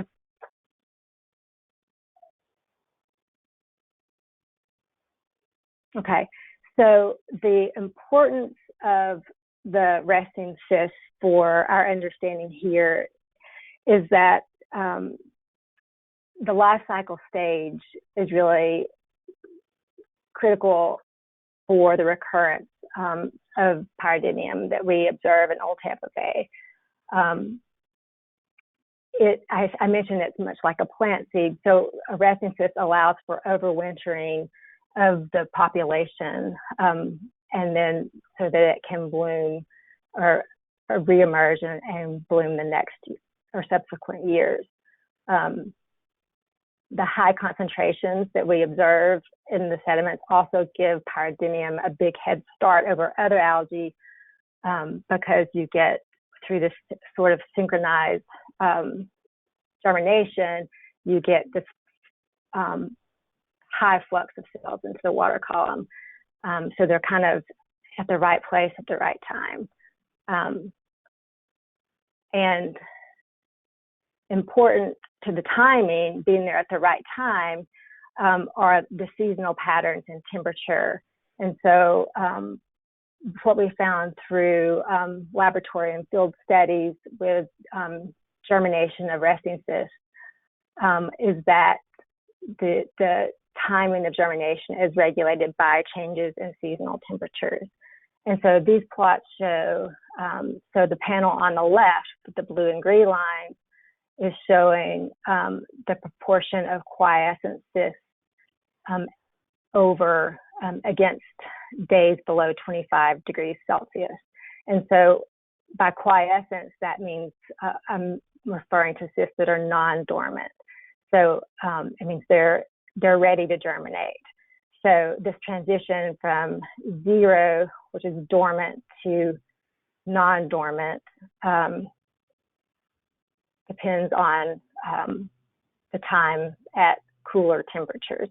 And so we see about 50% of cysts become non-dormant or quiescent around 100 days below 25 degrees Celsius. So in nature, this would result in cysts breaking dormancy in late winter or early spring. Another set of experiments showed that warmer temperatures actually induce dormancy. So non-dormant cysts that are put into storage at 15 degrees versus 30 degrees become, the ones that are stored at summer temperatures become dormant again after an extended period of storage. And so this cycling of temperature sort of ensures that they're not going to be germinating in large numbers in the fall, but they're germinating at the right time of the year. And so this is just, I just wanted to review this because it is important for, you know, why we see these repeated blooms every year and these high concentrations of cysts in the sediment, which have probably over the years, you know, really established themselves. So, so now with that basis, I want to go into what we know about factors that control growth and loss of Pyridinium.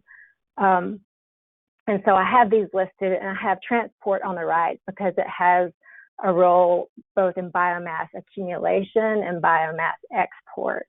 Before, in previous presentations, I listed transport as a source of cellular loss, and that's because our focus on it is in terms of the bloom mitigation has been that increasing transport will increase cell loss from the system. But it's important to recognize that hydrodynamics also play a role in cell accumulation. Okay, so first I'll talk about temperature. So we know that Pyridinium is a subtropical species. It likes warm temperatures, but it does have an upper growth limit for temperature. So USIP et al. Found that, so they did experiments with a Pacific isolate and found that optimal growth occurred between about 28 and 31 degrees Celsius, 31 to 32. They said that above 31, cells started to show signs of stress and change morphologically. So anyway, but that's the general range of their optimal temperature for maximum growth. And when we look at patterns of bloom occurrence in Florida, this is from a paper in the Indian River Lagoon, we see a similar distribution in bloom, a similar proportion of blooms occurring in this, you know, similar range of temperature, sorry. So 28 to 33 degrees is where we see the highest proportion of blooms. I think I got all my points in there. Okay, so essentially the take home for this is just that the summer temperatures in Tampa Bay are optimal for maximum growth rates of Pyridinium. Okay, and then for salinity, the same study I mentioned before, they found that growth rates were optimal above 20. Ed Flips highlighted that the tolerance range in Florida estuaries, okay, there we go. The tolerance range in Florida estuaries was between 10 and 45 PSU. And then in that same paper that I just mentioned in the Indian River Lagoon, we found that the range for bloom occurrence was about between 18 and 32 PSU. So the difference there is tolerance and, you know, more optimal conditions. And then I just did a similar analysis for Tampa Bay for the years 2004 to 2020. And I found that the highest bloom occurrence occurred between about 18 and 26 PSU. And I think the differences in these upper limits are just reflecting that the estuaries themselves and not necessarily a difference in that upper tolerance limit. But what we do see is some consistency with the lower range. That said, we do see pyridinium at salinities even lower than 10 PSU, but the hypothesis is that cells can tolerate that salinity, but they're not growing as well. And again, the take home for this one is that salinity is not expected to restrict growth in Old Tampa Bay, except potentially in late summer when salinities drop dramatically. There we go. Okay, so then I wanted to talk a little bit about light and nutrients, which are more likely to moderate growth rates during blooms in Old Tampa Bay. And so the results I'm going to talk about were part of a field study, a high resolution in time and space field study we did in 2019. And so we modeled cellular growth based on we modeled cellular growth based on light limitation and nutrient limitation according to parameters that we measured. So light limited growth shown, this is growth rate on the y-axis in this plot over time. And again, this is modeled. And so light limited growth shown in purple was modeled with this equation using physiological parameters that we measured in growth versus light experiments. And so those are pyridinium specific. And then also the measured photosynthetically active radiation and light attenuation in the field in 2019. And so we did the same for nutrient limited growth, except that is, we based our nutrient limited growth on measured concentrations of dissolved inorganic nitrogen in that same study period, but we did not have half saturation constants for pyridinium, so we used literature values from several sources. We used a value for Lingulodynium polyedra, which is a closely related dinoflagellate that has some similar behaviors. And then we used, that was our, what we call our higher affinity values. And then we used a lower affinity half saturation constant that has been used in some models. So those nutrient limited growth rates are shown in green and orange. And so the take home from this is that for this model data from 2019, the growth rates, nitrogen limited growth rates were always lower than light limited growth rates. And so according to Leavitt's law of the minimum, we would then expect that nitrogen would be limiting growth as opposed to light. And so then we took the nitrogen limited growth rates and we modeled growth for that bloom period and compared it to what we actually observed. And so these growth curves, so the blue with the arrow bars are our observations. And I should just mention this study was done in that area in the vicinity of Bayside Bridge, and we had 6 stations in that area that these observations came from. And so we see, and again, these growth curves don't consider any losses, it's just growth.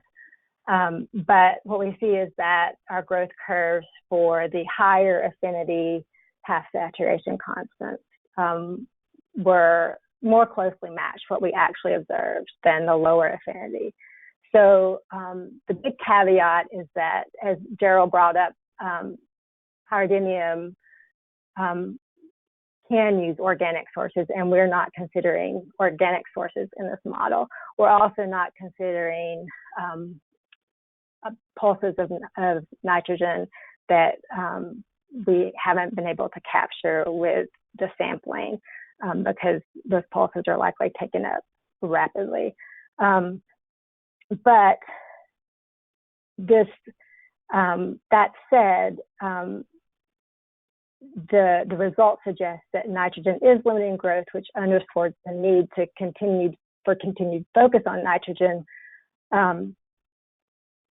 But it also suggests that minimizing cellular growth may not be enough for suppressing or mitigating blooms. We may need to look to these other factors to increase cellular loss. And so in this slide and in the research summary, we discussed several factors that contribute to cellular loss that may be important. But I'm not going to talk about encystment or other mortality today because, and as pointed out in the research summary, these are probably, encystment is probably an important factor in bloom decline, but it's not really a feasible target for management, and it would be very Pyridinium specific. So the options that we're considering, grazing and transport and circulation, those are more holistic approaches that would benefit the ecology of the system overall, ideally. So I'll move on and talk about these two options now and sort of what we know, especially in the way of what we've learned as far as oyster grazing on Pyridinium, and then what our thoughts are on how these options could contribute to improving or mitigating Pyridinium. Okay. So, as Ed mentioned, we have done some work on bivalve grazing of Pyridinium. We had the first phase focused on clams and oysters, but our most recent work funded by TBEP has focused on oyster grazing. And so I'm just going to briefly talk about some of the results. So the previous work, we found that clearance rates of Pyridinium were lower than grazing on non-toxic algae, but they were still substantial and they were able to consume Pyridinium. And so the clearance rates that we found in the first study were between 0.5 and 1 liter per gram of dry tissue per hour. But these experiments were really looking at short pulsed exposures or short continuous exposures up to 4 days to Pyridinium. And the next step wanted to investigate how extended exposures, as would be experienced in a bloom, would affect their clearance rates. And so Sarah Kaminsky will be presenting these results at the basis meeting in more depth, but I wanted to just briefly mention a snippet of what we found. And so essentially what we did was we deployed, so this exposure site here, we deployed oyster cages and then sampled oysters from those cages throughout the bloom and conducted various analysis, including clearance rate assessments on those oysters. So this plot on the right shows, at the top, it shows Pyridinium abundance in red, and then this dashed line indicates bloom levels, and then toxins, saxotoxins in oyster tissues in black. And then the bottom plot is showing the clearance rates. And so you can see that, so we have our exposure site, which is where near Bayside Bridge, where the Pyridinium blooms were. and we had our control site, which was in Bayborough Harbor, but we actually, unfortunately, lost that control site when we had the red tide. So we felt it was no longer a suitable control. So, but the findings are still interesting in that we did see high variability in clearance rates over the time period we investigated, but it was not attributed to any one factor. And in fact, we observed some of the lowest clearance rates before we had exposures.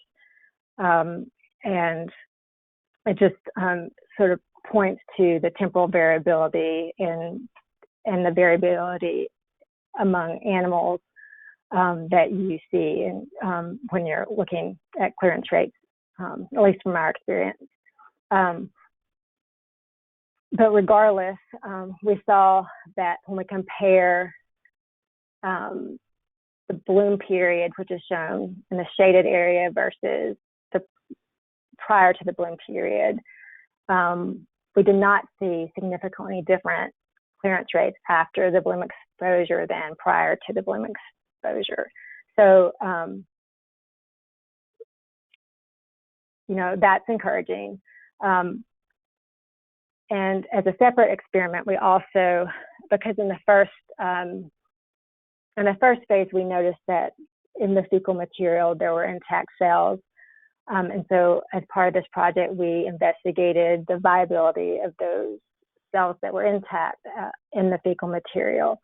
And we did find that in almost all of the fecal segments that we isolated, a small percentage of cells were able to disassociate from the fecal pellet and regain mobility and even divide. But that said, this, you know, would definitely affect the effective grazing rate, but by our estimates, it's a very small percentage. It's really difficult to get an accurate estimate of how many cells that were consumed regained mobility, but our estimate is that it was less than 5%. Okay, so from that, the needs that we've identified as far as additional research or questions include integrating the measured rates with existing data into models to estimate, you know, what the broader effects, the potential losses to grazing. So sort of what does this mean for real world? And also, we think it's, you know, important to investigate the longer term effects of saxotoxins on oyster health and survival. There's been research that, you know, has looked at the effects of HABs on larval recruitment, and so things like this we didn't explore, and I think it's definitely something that we should keep an eye on, because it could, you know, affect the success of these types of efforts. So, and then integrating growth and grazing estimates with models of hydrodynamics, because the hydrodynamics themselves will, you know, affect the, I keep saying affect the effective grazing rate, but you know, the how long the algae are exposed to the bivalves will make a difference in how much is actually consumed. And then finally, you know, it's important to consider the spatial patchiness of Pyridinium, and this is just an example of one. You know, we see this in samples all the time, but this is just an example of some of the really sharp gradients in biomass we can see during a Pyridinium bloom. So from, you know, like less than 5 micrograms per liter to over 25 in a really short distance. Okay, so now I will move on to the next option, improving tidal circulation and hydrology. And I just have a few things to note, and then we can hear from others more in the discussion. But as I said, transport can affect both population growth and loss, depending on dynamics. We're focused here on increasing transport with the goal to increase biomass loss. It's important to note, as I mentioned, that transport can lead to accumulation, which can also contribute to the patchy distributions that we observe. And then also, as mentioned, it's important to consider that Pyridinium is an active swimmer, so its vertical position in the water column can influence its transport. So this is just a plot, sorry for the lack of a legend, but it's just showing essentially the circles are representing Pyridinium abundance, and then this is over a 30-hour time period, and then this is, you know, depth of the water column. So you have, we can see very different distributions. These are taken 6 hours apart. I think that's right. So very different distributions at the same station over short time periods. And so that's just important to consider as we move forward with modeling these things. Okay. And so just to kind of summarize how we think, you know, increased circulation could affect Pyridinium blooms. We know that Pyridinium blooms tend to occur in systems with long residence times in Florida. That's pretty well documented. But it's also important to note that Pyridinium has been classified as an algae that's tolerant to physical stresses and elevated turbulence. So more water movement is not necessarily a bad thing in and of itself for Pyridinium. It's just that more water movement can increase the export of Pyridinium. And so our hypothesis is that longer residence times or slower water movement allow more time for cellular growth within the system, especially when internal losses are low. And so that allows biomass buildup. So from there, we suggest that shorter residence times would result in less time for growth and lower biomass accumulation. And then a related point to what I was talking about earlier with the resting cysts and the seed beds established in the bay, there's also the hypothesis that increasing circulation may affect the resting cyst deposition in bay sediments, and so that could have a positive benefit as well. Okay, so this is, I'm coming to the end here, and this is taken pretty much from the research summary with a little bit of modifications, but these are the identified research and data needs that we sort of identified through the process of developing this research summary, but also that were identified in the workshop. And so I'm not going to go through this whole list and just read it, but I did want to point out the ones that are highlighted in white, bold letters. And those were the ones that seemed to come up in comments in the November workshop. We had at the end an opportunity for people to suggest what the types of information were important. And so out of that came for benthic grazing, integrating data to estimate current rates of cellular loss to benthic grazing. And then also related to that, there were comments to emphasize estimating historical and current abundances and the differences.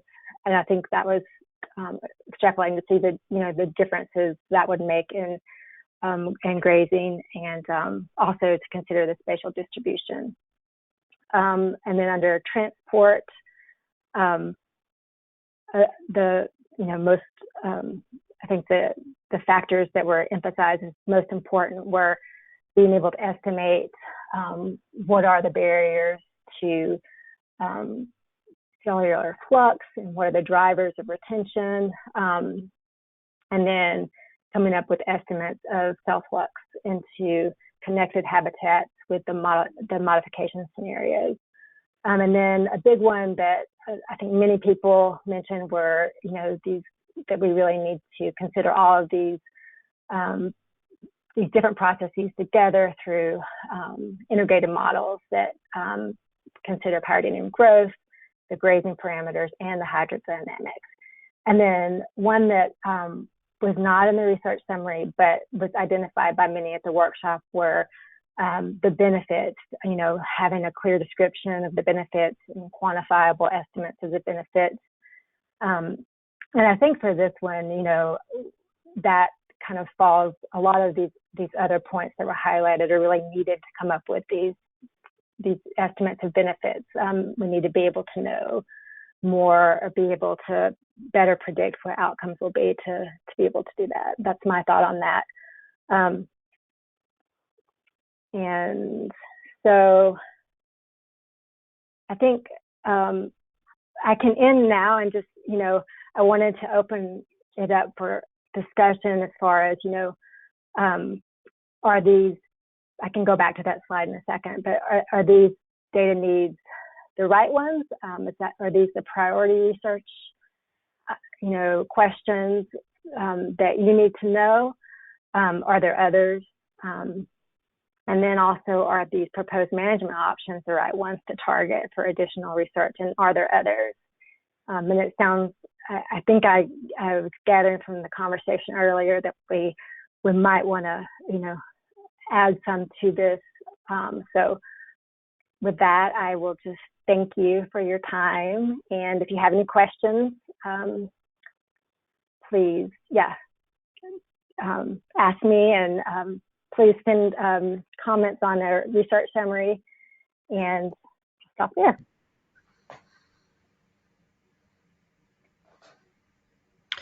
Hey, Carrie, this is Tom Ash. I had a question about the grazing, and do you know of any research that's been done that's not bivalve related grazing? And where I'm going with this is, it's just a hypothesis, but historically the seagrass beds in Tampa Bay have had anywhere from light to moderate populations of epiphytic amphipods, and you get rid of if the seagrasses go away, the amphipods go away, the Pyridinium has no natural enemy now, or no natural predator. It's a bit of a chicken and egg argument, unfortunately, but I'm just wondering if any of the grazing work has expanded beyond bivalves, and if there's anything, I wonder if there's maybe a trophic component to this that we might be missing. Yeah, I wonder that too. And to answer your question, we haven't looked at other grazers. I do think it's an interesting question.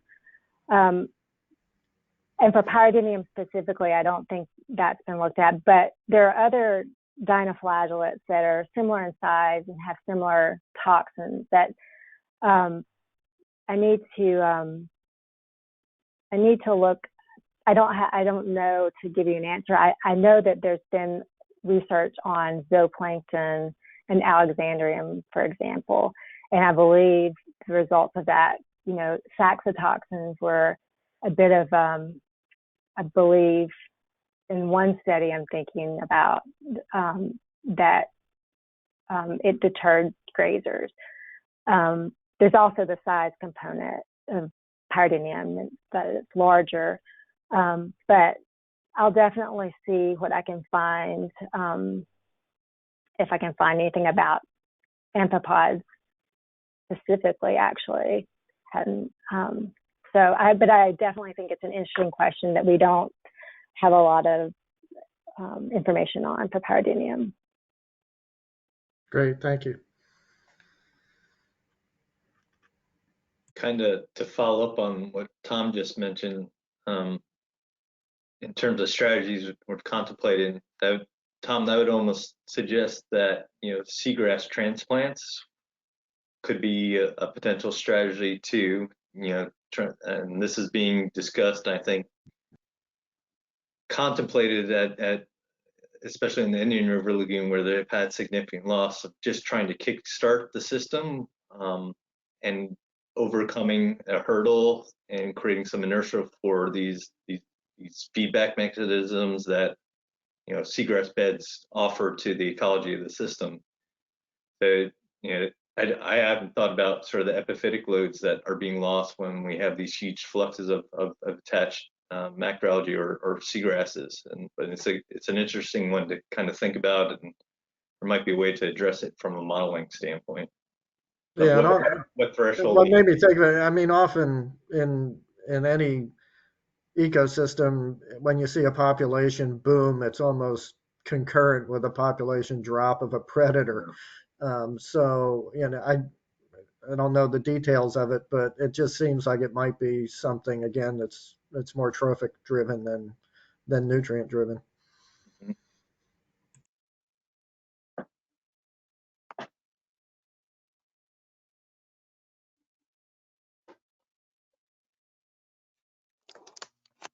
Hey, Carrie. This is Steve Mars at USF. Hey. Hi. So your idea of coupling a biological model to the transport model is good. We did a study a few years back on dispersal of oyster larvae in Pensacola Bay, which also has a vertical swimming component. And the result of the dispersion was very sensitive to that vertical swimming. Do you guys have good data on how quickly the cysts will migrate through the water column? So we have the plot I showed, or the graphic I showed, was from a 30-hour study, and that is the most detailed data we have. We have it we have it on a spring tide and on a neap tide, and at 2 locations. But that's, it's more than we had before. So I think one of the patterns we saw was that we didn't see a consistent pattern as far as time of day, which we were expecting. But I think the pattern that we saw was more consistent, that the higher concentrations of pyridinium were in areas of stronger density stratification. So we can definitely look at that more and see, I'm not sure what kind of resolution data you need for a model like that, but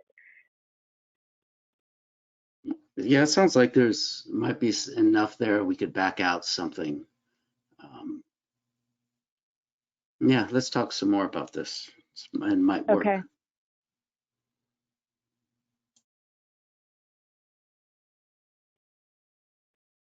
And this would be for the cells, the swimming cells themselves, actually.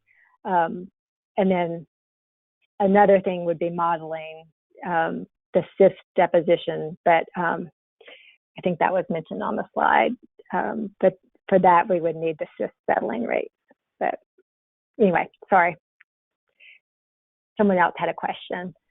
Well, this is Maya. It's not really a question. I guess I wanted to sort of acknowledge that we have a lot of different kinds of expertise in the room, and it's, not everyone is an algae specialist. And part of what we're trying to do is present this information to you all so that you can kind of understand the challenges that we're facing in Old Tampa Bay and start to figure out what questions, you would need to have answered in order to do something about it, sort of like what we were talking about at the beginning of this meeting. And so I guess I think we would also welcome feedback if we're presenting this information in a way that is useful to you all. And, I think Carrie and all of us are really tough. So if we're not hitting that sweet spot of what you need in order for information to be clear and compelling, not just to you, but to the other folks in your organization who help make decisions, that's feedback that we would really appreciate, because that's an important component of this grant that we're trying to work on too. So putting that out there. Yes, definitely. And I meant to say that early in the talk, that finding the balance of too much information or the right kind of information, was was a challenge for me. So I really, would appreciate, the input to get it right.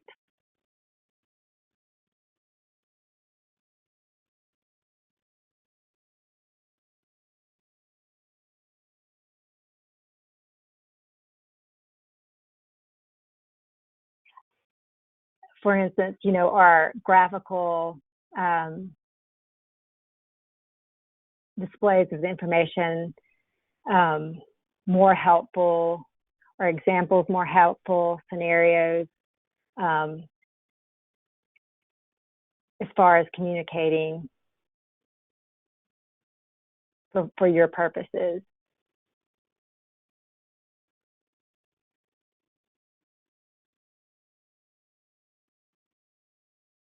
I think just some general feedback would be welcome too. Does this sort of progression of thought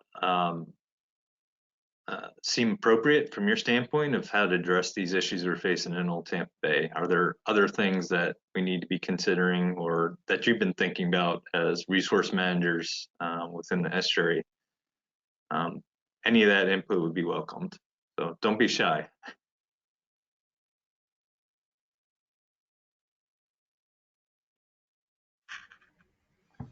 Yeah, this is Tom again.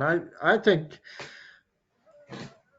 the broader net we cast, the better off we are. The work that Carrie's doing and her colleagues, the work that we're all doing on nutrient loading and nutrient speciation, and I think we need to throw everything at the wall we can, because honestly, we are kind of stumped by what's going on in Old Tampa Bay.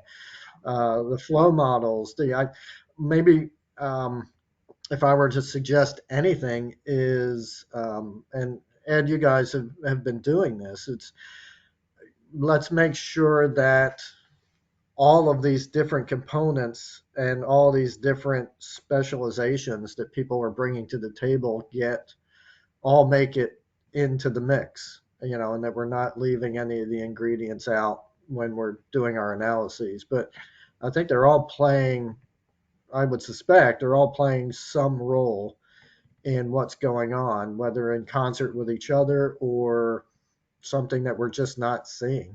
But I think we need to throw everything but the kitchen sink at it and think it through.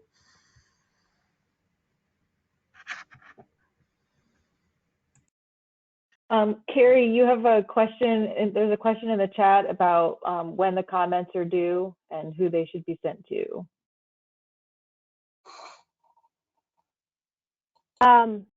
Well, you can send them to me. I can put my email in the chat.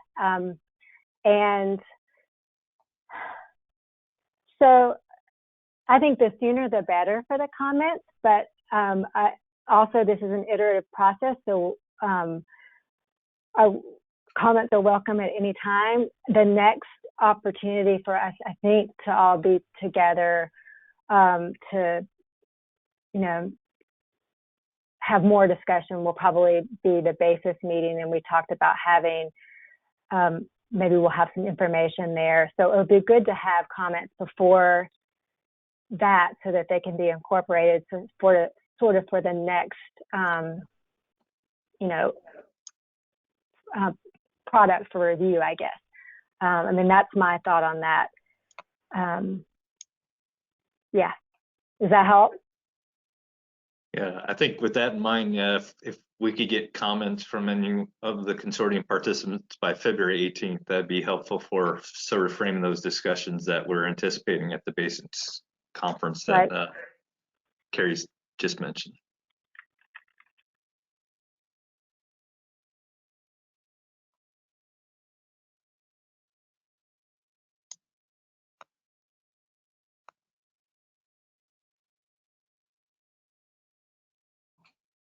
Right. And Ed and Carrie, do you all want to give folks just like a teaser of the next set of questions that we're going to be walking through with folks on this grant in terms of developing model scenarios and things like that? You want to go, Carrie? Do you want to get this one? Yeah, so as part of this iterative process that Carrie mentioned, the scenarios that are being contemplated for this research planning effort, we would want that feedback from all interested stakeholders in the Old Tampa Bay watershed. So we'll probably have some ideas of sort of scenarios we internally as researchers, scientists, managers have, but really want to hear from you all on this next step as well. And those are like questions of scale and implementation of like how much oyster restoration, where that restoration might occur, what alteration, hydrologic inputs or modifications and or circulation alterations, and at what scale are realistic and achievable. So that sort of feedback is sort of the next round of discussions with stakeholders, and that will help formulate the overall research plan that hopefully we would follow up on with additional funding at that point to fully investigate. And those discussions will probably begin during the basis conference with stakeholders, and we'll have an invitation to those discussions going out shortly. If those of you are not aware, the 7th Bay Area Scientific Information Symposium is scheduled for February 28th through March 4th. We're still planning an in-person event at this time, but it will likely have a remote option as well. So we'll provide more details specific to these discussions, but that'll be the next time period to engage on what we're thinking for Old Tampa Bay. And Carrie, I don't know if you want to add anything else in terms of your thoughts and next steps. I just wanted to follow up to Tom's point, just to clarify, for this particular research plan as we're developing, as I said, our proposed options were the two. And Tom, are you suggesting that, we should add to this particular plan the nutrient loading component, the additional work toward that? Just wanted to clarify. No, I think we're doing a lot, and others are doing a lot on the nutrient loading component.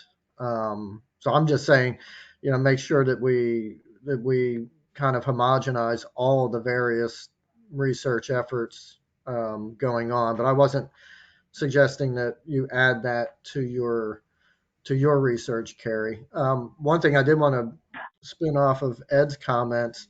I think it would be really helpful and I may get killed for this, but I'm a big fan of oyster habitat as fisheries habitat, as shoreline stabilization. I personally think the filtering component and the scale of that is often overpromised. If there's a way that we can quantify that and really wrap our heads around it as a scientific community, that oysters are not giant filtering systems for the bay necessarily, I think that would be good information to have as well.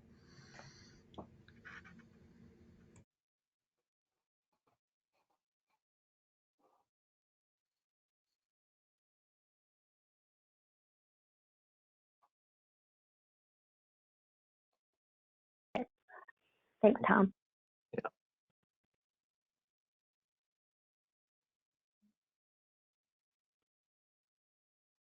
Well, are you saying something, Ed? Go ahead. I was going to move us along, but it sounded like you're the same thing. Yeah. So I did just want to make everyone aware of a few things. We've had a couple more retirements that either recently happened or are happening, and so I just wanted to recognize the contributions of Jan McLean from the city of Tampa, who recently retired, as well as I know Nan Bennett is stepping down and moving towards retirement. And Rob Brown was not able to be at this meeting today because Sarasota Bay is having their management board meeting. But Rob, this would have been his last NMC meeting too. So I just wanted to recognize those folks and all of their hard work and contributions to a healthy Tampa Bay. And Maya, Irv Ketting too. I mean, Irv Ketty. And Irv, yep. Another major contributor. Yeah, and just continuing to highlight the need to ask questions at these forums and help bring everybody up to speed, because there's a lot of important knowledge base that's lost when those folks go, and so you can't learn this stuff overnight. I'm not sure if I don't see McLean on the line anymore, but I do know that Jan had asked to have time for a City of Tampa update on the Cure project. Heather, are you aware of that, or is that something that we're going to skip over today?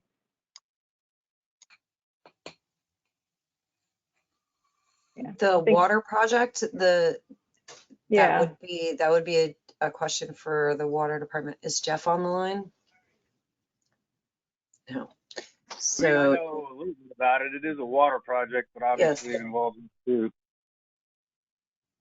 So I don't know what kind of update you're looking for, though. Well, I don't know where they are in the process. The last thing I did with this project was do a review of what their last phase. I think they're getting ready to start a new phase on it. I believe the last I heard also, Maya, is the report that I sent you was the latest update. Okay, I don't really need any other information. They had asked for time, and so I was trying to provide it if anybody was here, but that's fine if not. Then other than that, I think we need to try and target a time for our next meeting. Are there any updates that folks would like to share before we start looking at dates? Hi, this is Lizanne from Swift Mud. I think most of y'all are probably aware that we're in the process of updating the Tampa Bay swim plan. And where we are now is looking at potential data gaps and actions and strategies to include in the plan that would be, carried out by the district or by the district and our partners.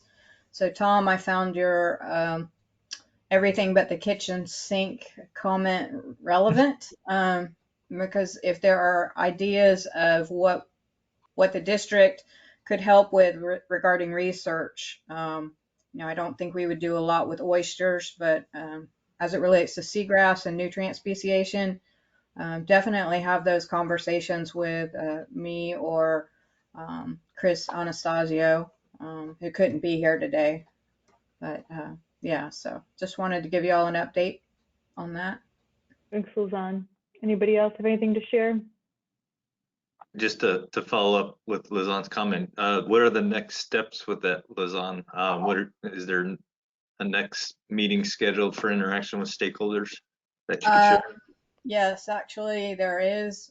We're working internally on coming up with some proposed actions and strategies that we're going to be talking about internally. And then in the next quarter, I believe it's by May 1st, we'll be having the third technical stakeholders meeting. And we'll have those kind of in a straw man PowerPoint presentation. I don't know that we're going to do a full-on technical memo, but we'll be presenting kind of where our plan is going and what we want to include. Great, thank you. That's helpful in terms of what we're thinking timing-wise as well with some of the projects we're involved in. Okay, and we will be reaching out to you, Ed, and Maya about kind of previewing what we're thinking and what we see some of the needs are to make sure that we're on the same page. Thank you.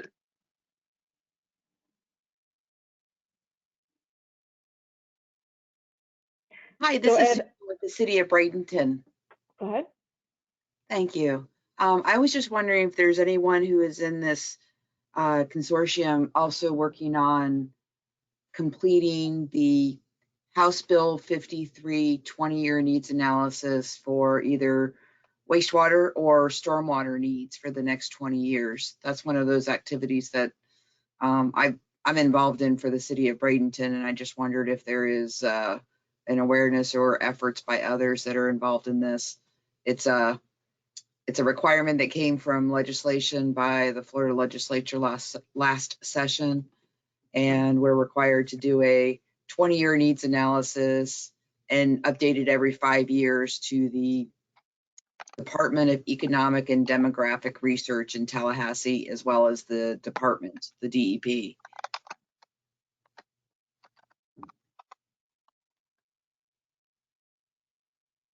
We're just following the template. Was that Susan? This is Jeff Greenwell.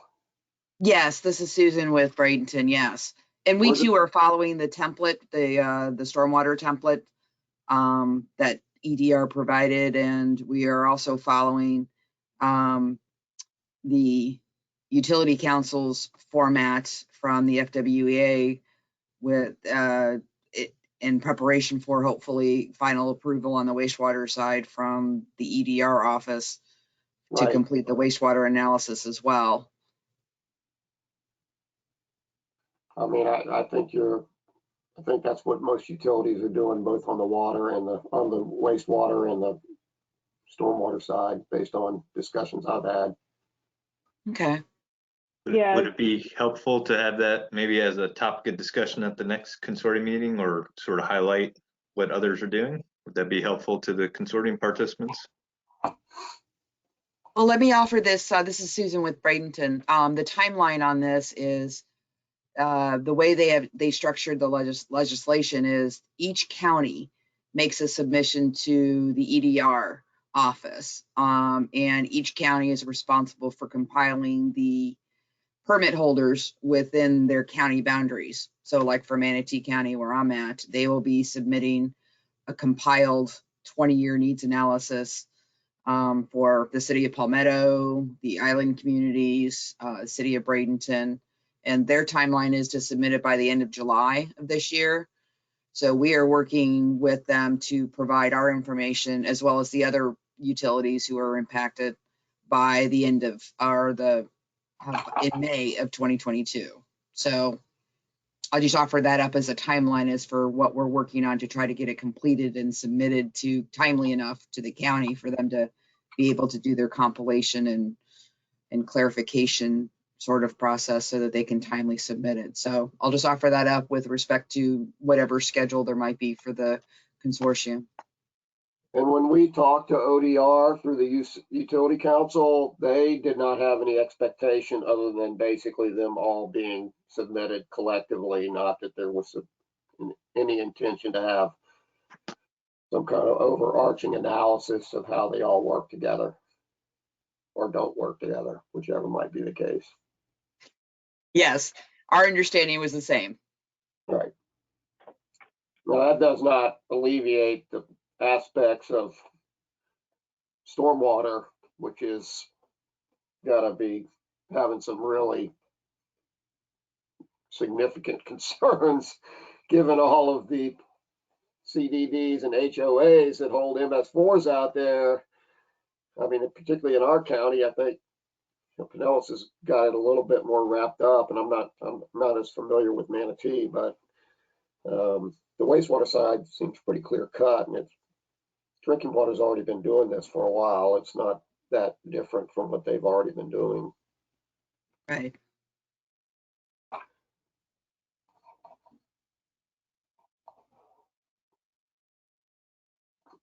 It sounds like reserving some time, perhaps on having a discussion before that May date, might be useful to the consortium participants. This is Susan. I would agree with that, Ed. It's just, you know, we all wear many hats, and today at the moment it's the nitrogen consortium for me, and this afternoon it'll be somebody different, but we're all impacting the Bay in some form or fashion, be it the Tampa Bay Estuary Program, and in my case, the Sarasota Bay Estuary Program as well. So I I think it would be a good point to just have a discussion or an open forum on to see where folks are at. So, and I see in the chat where others are chiming in on their activities on dealing with both, we nickname it the HB 53 report, and some folks are doing a stormwater one, some are only doing a wastewater one. Most folks I know are doing both, but there are those out there that only have one that's required. And I see the comment from Shelley. Shelley, I would not, based on my involvement with the Utility Council, which I'm, I guess, vice president of that one, I think you're safe to move forward with the last version of the template. We don't have any expectation that's going to change from ODR. I know they haven't finalized it. I understand that, but you're pretty. I would feel I've notified our group to just move ahead with that existing template. Yeah, I think the Pinellas County folks had a discussion about this at their wastewater stormwater partnership the other week too. And that was more or less what was said. Yeah, we're not expecting any more changes from off ODR, and they've expressed on numerous occasions how thankful they are that we helped, frame that up for them, because I don't think they really had a understanding of where to take that. Hey Jeff, this is Nan Bennett. It would be really terrific if ODR would just post it on their website and let us know that that's the way to go forward. If you have I agree. I mean, I'll reach back out to our lobbyist on the Utility Council and see if we can't get some movement on that, but I'm not quite sure why it never quite got over the threshold, to be honest, because the last time we left it with them, they were satisfied. So I'm not sure if they just got pulled into session. I mean, they're heavily involved in session, that office, particularly right now. This is a budget year, so they could have just gotten sucked into the void, and that was really just not. I don't think that was really on their radar beyond the legislature thinking it should be. When somebody could just remind them, because they've had the template officially up for stormwater since about Thanksgiving. So it'd be really good if they would bless this one and put it on their website for wastewater. I'll reach out. Thank you. And this is Susan again from Bradenton. And I asked this question in a different forum, so some folks may have already heard this, but the idea of requiring or having, if the entity chooses, their elected officials to be presented with this and consider it versus just submitting it to the agency that's requesting it. So far, no one has offered up that their intention is to bring it to their elected officials, local elected officials, prior to submitting it. At least in our county, that's the approach we're taking. I don't know if others have thought about this or have a different requirement. There doesn't appear to be language definitive enough in the legislations that say your local elected officials must sign off on this. So we're going with that approach, because if that is a requirement or a necessity, that certainly adds time to getting it completed and submitted, or crunches your preparation time, however you'd like to look at it. All right. Well, I think most of this was already being presented to most of the boards or councils through other standardized processes. This thing sort of got legs, and it all goes back to SSOs, guys. That most of us were already doing all these actions already internally, so I don't know what to say beyond that. It was just not. It was a train that couldn't be stopped, and it's another report that's out there that probably will not get much consideration, and most of us already have other processes to evaluate those planning horizons. I mean, that was the biggest issue with trying to wedge ourselves into this template, was we have all these sort of standardized planning processes / horizons, and they weren't really fitting really well into this legislature.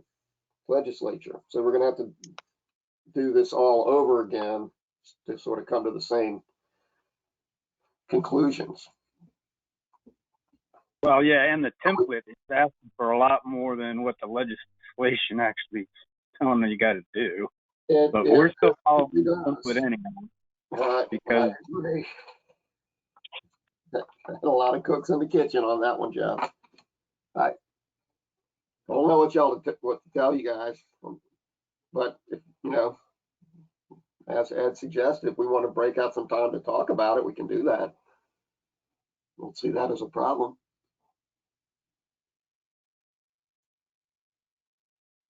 Yeah, I think we can do that. So Ed, I was targeting the end of March for the next meeting, because I'd like to get folks' eyes on a draft annual compliance assessment around that time. I don't know if that works for what you were thinking. I have no comment on that. With everything else we get going on, so if that fits in our timeline, I'm okay with having it sooner.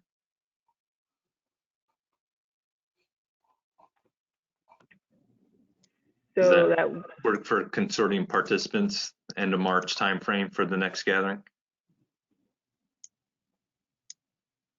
I think spring break is the week of the 21st, Maya, or the 14th through the 21st. Yeah, so I was thinking that either that later on in the week of March 21st or the week of the 28th. I think the week of the 28th would be better. That seems fine. I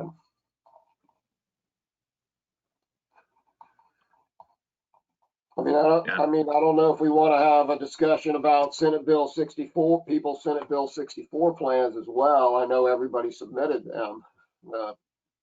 John Truitt, our Deputy Secretary Truitt, presented to the legislature the update on those, which was not very extensive, but he did note that everybody submitted them with the exception of 4 DOD facilities. I'm guessing maybe McDill was one of those. I don't know which 4 of those were. And we're all sort of waiting now for approval. I've heard that one utility there's 167 utilities that were subject to that legislature. I heard one utility's already received an RAI saying their plan was not sufficient, but I don't know if we would want to have a summary of where everyone's at with that or not.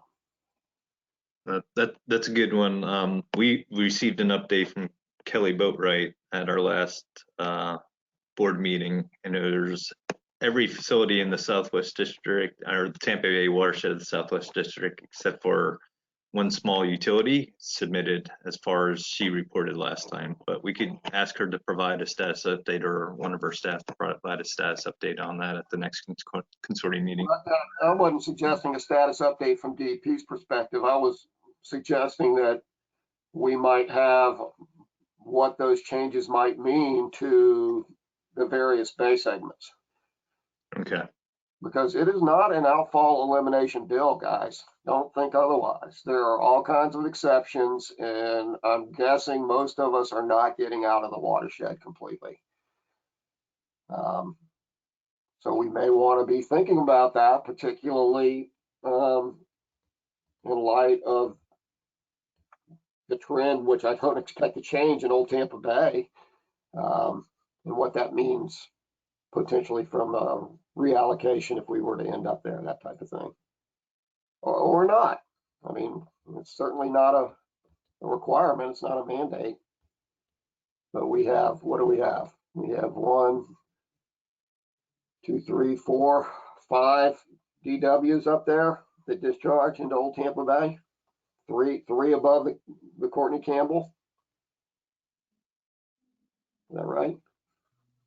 Somewhere in the right ball, maybe 4. Yeah, you're in the right ballpark, I think.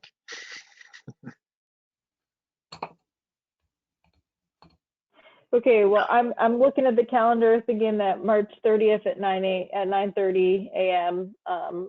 If that works for everybody, that's kind of the time that I'm targeting. Wednesday morning's okay. Tino had to go, but I'm sure I can make that timeline for sure. I'm sure he can too. Okay. Yeah, I think that looks good. Hearing no objections from the other consortium participants still on the line. We're a little bit past noon, so. or anything else for that matter.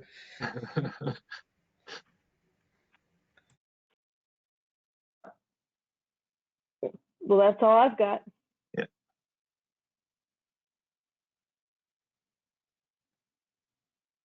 All right. If there's nothing else, we can adjourn the meeting.